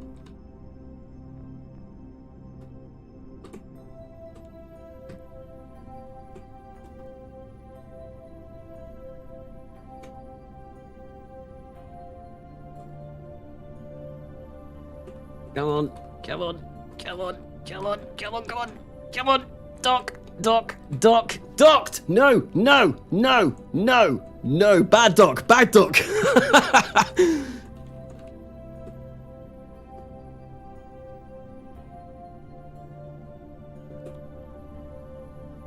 Come on.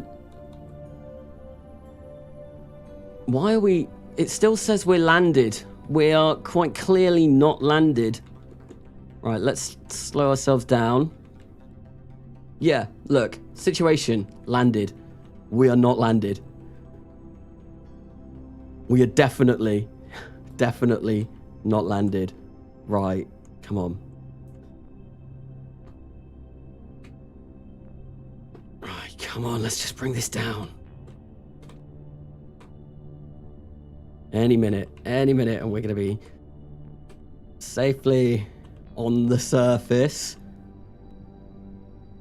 Oh, there we go. Wonderful. We've brought it down. We've connected 2 sections of this together. Oh, there we go. Finally. But, oh, that was stressful. That was really stressful. The fact that it went flying off when it shouldn't have done. Oh, but we have managed to bring 2 sections down and we've docked them together.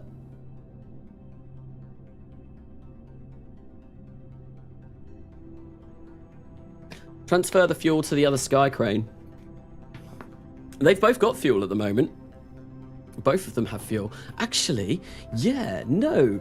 If we've got this one, which will have battery power. Although, what we can do is we can just use these solar panels to charge up the batteries of this one.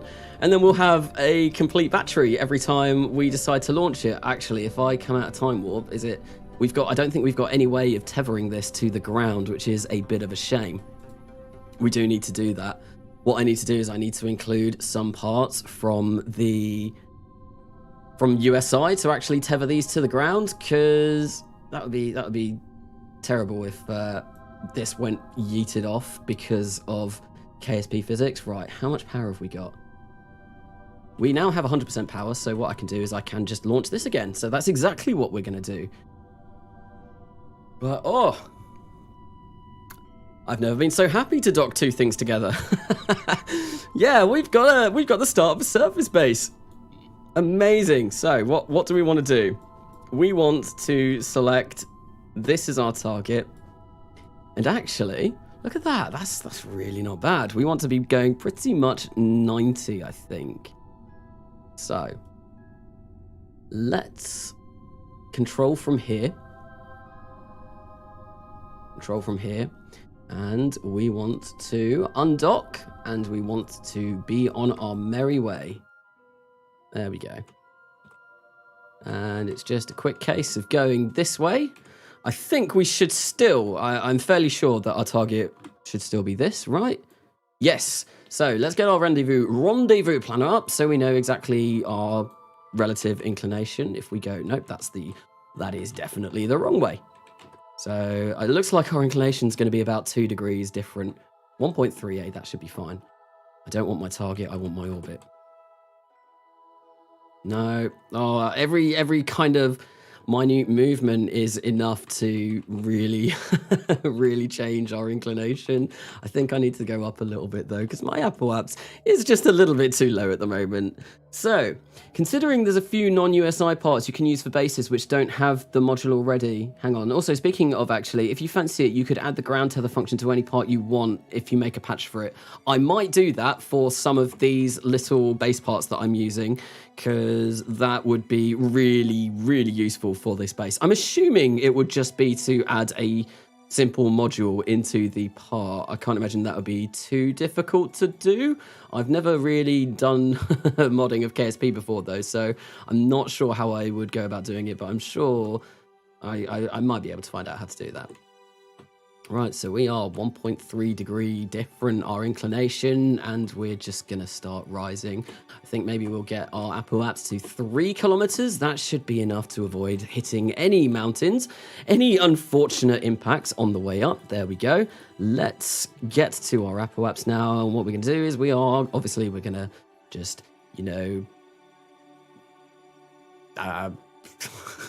circularize our orbit. It's been a long day. Yeah, my brain is melting. I'm like the witch from Wizard of Oz. I'm melting. Yes, I definitely am. It's been a long day, and things have not been going well with setting up this service base on Armstrong. No, they have not. Right, so that's a pretty rubbish orbit, if I'm going to be particularly honest, but we'll go with it. So we are currently in a lower orbit, which is ideal for us. So if we maybe bring this up around here, maybe we could get an encounter relatively soon. Something, there we go. We're getting close to an encounter here. How far away is that? 3.9 kilometers. 3.6. There we go. 0.6. Because our orbit's so elliptical, this is actually going to be rather difficult to get a perfect encounter, and I don't think we're going to go for that, but we're going to try and get as close as we can. Ideally, to make rendezvous really easy, you want to be doing it from a perfectly circular orbit to a perfectly circular orbit, but we've not got that luxury today. No, we're going to have to do something a little bit wild and a little bit drastic, but that's fine. Right, so I think this is going to be fine. We're going to be 0.7 kilometers away, which really isn't that bad. So what we want to do is, we don't have RCS enabled. Fabulous. We don't want RCS enabled. we are just going to wait until we get to our maneuver node, and we're going to perform that. And of course, to perform that, what we're going to do is we are just going to execute the next node function, because once again, I'm lazy and I would rather have MechJeb do all of the mundane kind of non-interesting stuff for me. But in order to get a good view of Armstrong, we'll come out of the map view. I feel like I have spent a really long time in the map view in this live stream, and that's just because a lot of it has been rendezvousing and kind of meeting up with stuff, and that always requires you being in the map view a little bit more, just so you can really see whereabouts you're going and all of that. And I feel like it doesn't make for as good watching as when you get to see a majestic moon in the background, like Armstrong. And actually, we're right over the base again. Cool, there it is down there. Look, there it is. Sweet. So this debris. Oh, hello. Are we? Did we perform our maneuver? I completely missed that. Okay, but we did perform our maneuver. Interesting maneuver. That sounded really bizarre. We did perform our maneuver. Oh, we are slightly inclined with the target, which is also probably why we're only 0.7 kilometers away, but that's okay. I can play RO, but for some reason I don't fully understand USI. I don't fully understand USI either, and I'm hoping that I will understand it more and more as I start playing, like I play around with it. So this is definitely a series where I am learning all of the time. There's a few things that I still really don't understand, and I've been watching like Mark Thrim videos to kind of get a bit more understanding on how it all works and how it fits together. I've also been watching a bit of Beardy's Endurance and a bit of Beardy's Beyond Kerbal, just to kind of understand it a bit more as well. But yeah, no, a lot of this I really do not understand, and I will be hopefully picking it up soon. Right, kill rotation, we want to face towards the target, and are we controlling from here? Yeah, we are. Right, so let's just burn, baby, burn, and there we go. In 11 seconds, we are going to be zooming past the target. That was a big old burn. Probably shouldn't have done that much. Oh well, right, so let's just slow ourselves down, and this one is also spinning quite dramatically. This could also be a problem. We might be able to do this. Come on. This is so maneuverable, this thing, that it should hopefully work. So we want to control from here. And we want to go over to this section, and we want... Yeah, that's going to be hard.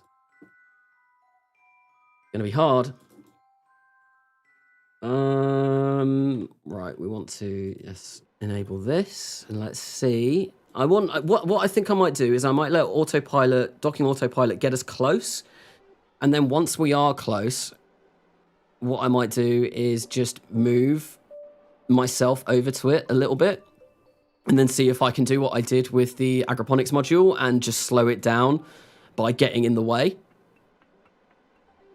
That might be a way of doing it. I don't know. Or how quickly... Yeah, this is absolutely burning through our... Right. Let's kill our rotation. Let's face the target. And we want to control from here again. I think, yeah, if we did what we were going to do now, that would have absolutely ruined... It would have smashed through our RCS, and I really don't want to be smashing through our RCS. Right, so, okay, we're moving towards our target at 1 meter per second. That's fine. Move towards it a little bit slower, a little bit faster even.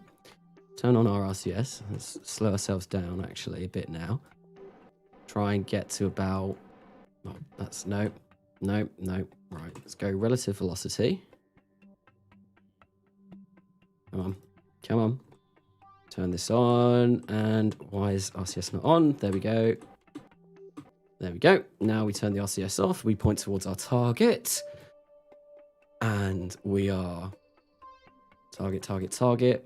Let's turn RCS on again and start moving ourselves towards it, and what we're going to do is we're going to try and bump into it, but with our bump, what we will hopefully be doing is we will be stopping the rotation.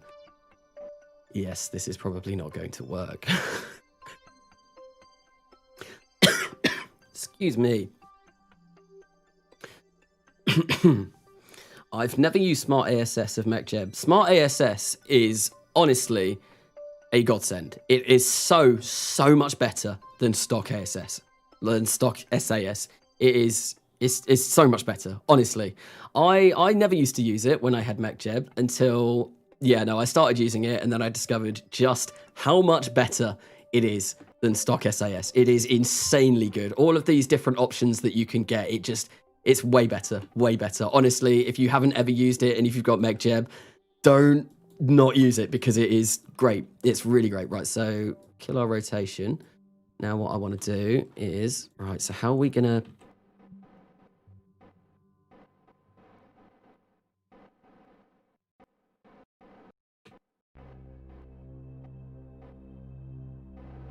How are we going to do this? I think we want to go...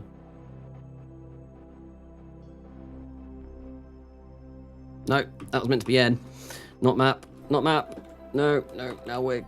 Oh, come on. How much monopropellant have we got left? 17.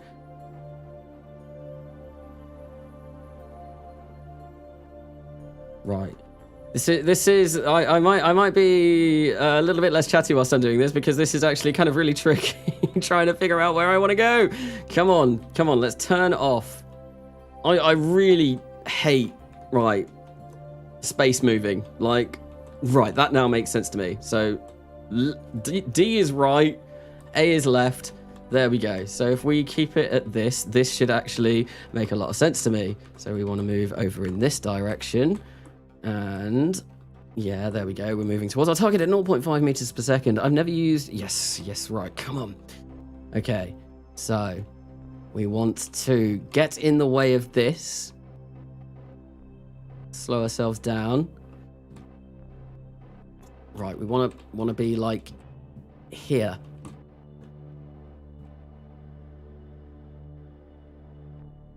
Come on. No, we're friggin' miles away. Oh, this is painful.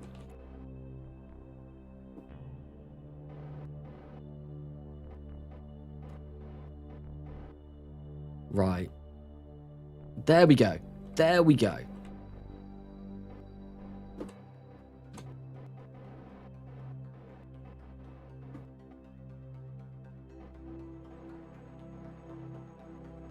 Oh, right, so we just want to go this way.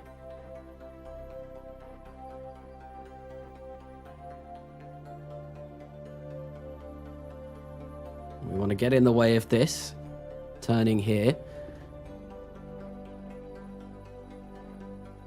Like that. There we go. That's now moving slow enough that hopefully we should be able to dock to this. I think we should be able to. I hate doing stuff like this. I really don't like doing stuff like this. This is like one of my least favorite things to do in KSP is getting all of these little fiddly docking maneuvers. I've already said I don't like docking and having to slam this spacecraft into this to stop it from spinning out of control. Well, that is definitely top of my list of things that I really do not like doing. So let's turn our RCFs off. We're going to control from here, and we are going to, we're going to set that as our target. Autopilot enabled. Let's make this a little bit slower, 0.5 meters per second. Autopilot enabled. Let's do this. Force roll 0 degrees. Yes, that's what we want. And yeah, no, hopefully, now that this has been slowed down dramatically, we should almost certainly be able to dock to this just fine. Carnassa, manual docking. Yes. I really don't like it. The spinny dock. Everyone's least favorite. I mean, I could have... Actually,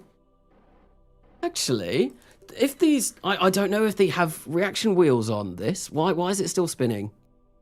It looked like we were spinning a lot less quickly, but it looks like we are indeed still spinning, and we're not actually getting any closer.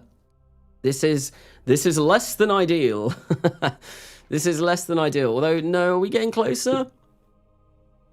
I don't think... Yeah, no, it's only 12.8 meters away now. We are slowly but surely getting a little bit closer, despite this being a A bit of a long maneuver. Gonna pull an interstellar, eh? Well, I don't think I'm gonna pull this off quite as successfully as the maneuver that was performed in Interstellar, but we're gonna damn well try.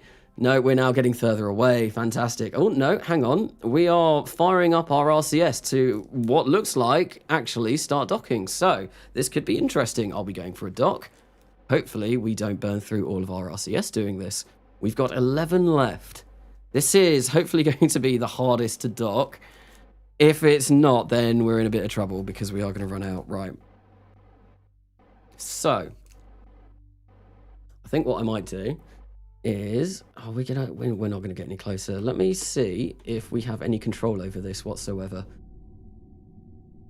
Oh my god.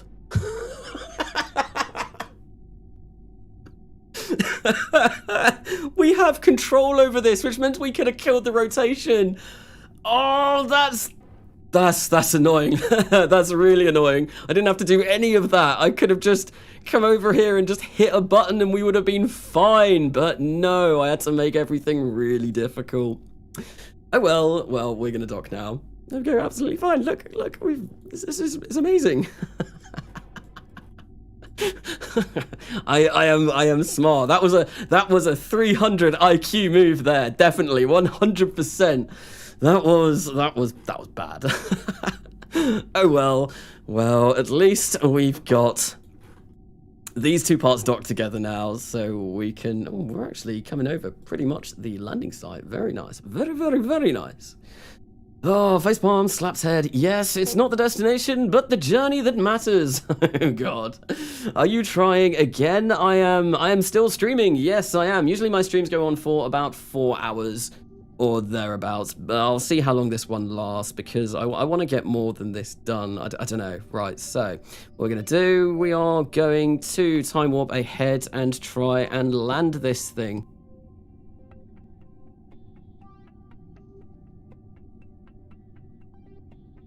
So, anyway, as I was saying, what we're going to do is we're going to try and land this thing, hopefully relatively close to our surface base. This is, we're a little bit off, but that doesn't matter. What we're going to do is we are going to control point devoid. We are going to control from here. We are going to stick ourselves retrograde, and we are going to look as we come down on the surface of Ash. I do not want to use RCS fuel anymore. Thank you very much. So, I gotta go, guys. Bye. Well, thank you, Loro78, for sticking by for the stream anyway. And yes, hopefully, relatively soon, I should be able to get this surface base on Armstrong all set up, and it will be very cool. It will be very impressive. It will be a great base for all Kerbal kind. Wait, no, that's a series by Beardy Penguin and N9. No, it'll be awesome. Hopefully, anyway. Right. We are going to start our descent burn because we are coming over quite rapidly now. And I think what I want to do we want to go that way? I think we do. I think we want to go over this way. No, we want to go this way. We want to go this way. This way. Come on, let's just burn this way. This way, please. What's our surface velocity like? 28 meters per second. Okay, so right, that's not good. Why are we? Yep, no, I have completely screwed that up. Do I want to be going like this? Yes. Oh, this is not been great. Right, so we want to do that. There we go. Where is our little landing reticule? I can't actually see it. I can see it on the map, but I can't see it on the game screen. But I think the way we're coming down, we should be pretty close. So let's time warp ahead just a tad. What we're going to do is we are going to try and bring this down. Right, so here we go. Fire this up. I think I'm going to use the map screen for the most of this. There we go. I think we're pretty much dead on now. Carnassa, my RO capsules are not scaled correctly. And the Kerbals are too big for the capsules. Any clue of why this is happening? This happens to me as well. Basically, I don't know. I don't know what's causing that. But what I have found out to do, well, if you go on an EVA, it should scale them, rescale them back to the correct size. I don't know why it's doing that. And I think it has been raised as an issue on the ROGit. But yeah, no, I don't know any more than that. I don't know what's causing it or how to fix it apart from going on an EVA. Right, so. Okay, we want to come this way a little bit. And we want to come this way a little bit. There we go. Our target reticule is pretty much dead on. We're a little bit away. I think if we do something like that, there we go. Except we need to go. This is really confusing. Let's turn it this way. This might help me a bit. Nope, I need to do a 180. A 180 flip, and this should hopefully correspond with all of the buttons. Yes, it will. Right, so let's just move it this way just a tad. There we go. And now our target reticule is directly on our target. Fantastic.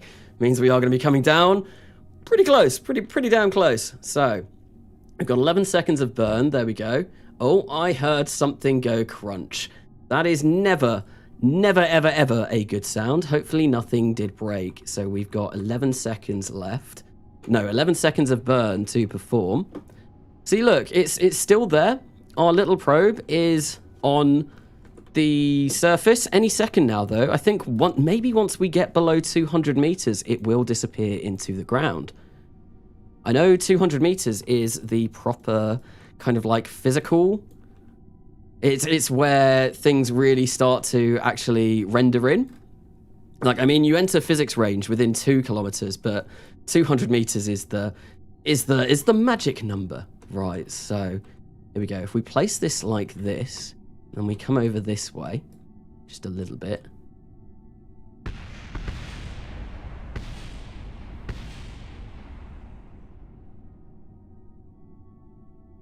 I honestly give up.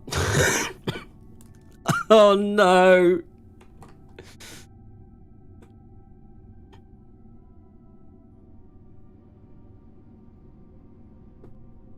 Honestly, what the...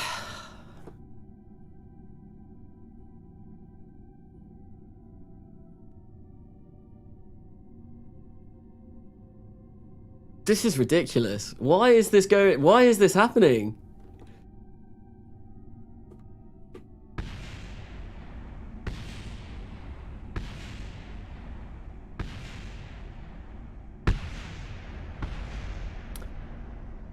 Well, okay. Now this is going all kinds of crazy as well. What is... Oh.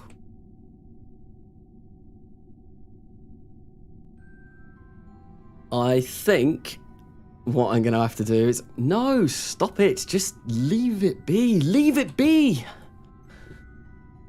Okay. I think what I'm going to have to do is I'm going to have to go back to the drawing board and redesign a entirely different base system. Because this is clearly not working, and I have wasted so much time and so much money on putting this, but this isn't working. Why is... Everything is just blowing up as soon as we get close to it. Look, is that part of a solar panel? It is. So this is really not working. Have you tried switching to the base before you enter 200 meters? No, I haven't. But then I don't know if that would really solve anything. So yeah, we know it works. Canassa, about an hour and a half ago. It does work though. It should work. In my tests it did. In my tests, I even managed to get 2 parts docked together. But why is bit still coming down? So, yeah, no, I think what I'm going to have to do is I'm going to have to go back to the drawing board, maybe use some different parts, maybe use some landing legs, as someone did suggest, landing gear, because this really isn't going well. This has just gone completely... Well, completely tits up, if I'm going to be honest. It's everything's blowing up around us for no reason whatsoever other than the game being very laggy. Which is a shame, because I really wanted this base to work. I really wanted this base to work. But, oh well, I don't think there's really any point trying to land the last module, because it's just going to do exactly the same thing. Maybe, yeah, I think, yeah, what I'll do is I'll go back to the Space Center and probably get around to working on something new. But I think that is going to be the end of this stream, because it's going to take a while to figure out what I want to build for the next thing. And yeah, I think what I'll do is I'll do that on my own time, so I can think about it rather than having to talk and think about it at the same time. If people caught my live stream in, well, last week, yeah, building whilst talking, not my strong point, really not my strong point. I can't really focus on either, so everything just kind of goes badly. It's because you don't have landing gear and the low gravity of Armstrong. Just use landing legs. Okay. So I think, yeah, landing legs are definitely something that I need to do. But it's figuring out where to place the landing legs on there. But I'm sure, yeah, like I said, I'm going to go back to the drawing board. I'm going to put together something that hopefully should work. And ideally, I think, yeah, well, as I've said before, streams aren't going to go in the videos, but I imagine the next video is going to focus heavily on the construction of the Armstrong surface base, the new and improved Armstrong surface base. But that will be it for this stream. Thank you everyone for sticking around for this stream. And yeah, well, we got to see a lot of fireworks today because things just went terribly wrong. But yeah, no, also as well, obviously I announced the winner of the new name of the new space agency for Kerbal Gets Real the next millennia, and that was New Horizons Space Agency. So I now have to go away and make some flags and do all of the stuff that I want to do for that before starting that series. But hopefully now that that's done, well, the new series of RO RP1 should be up and running relatively shortly. But with that, thank you everyone for sticking around. I have been Carnassa, and I will see you later.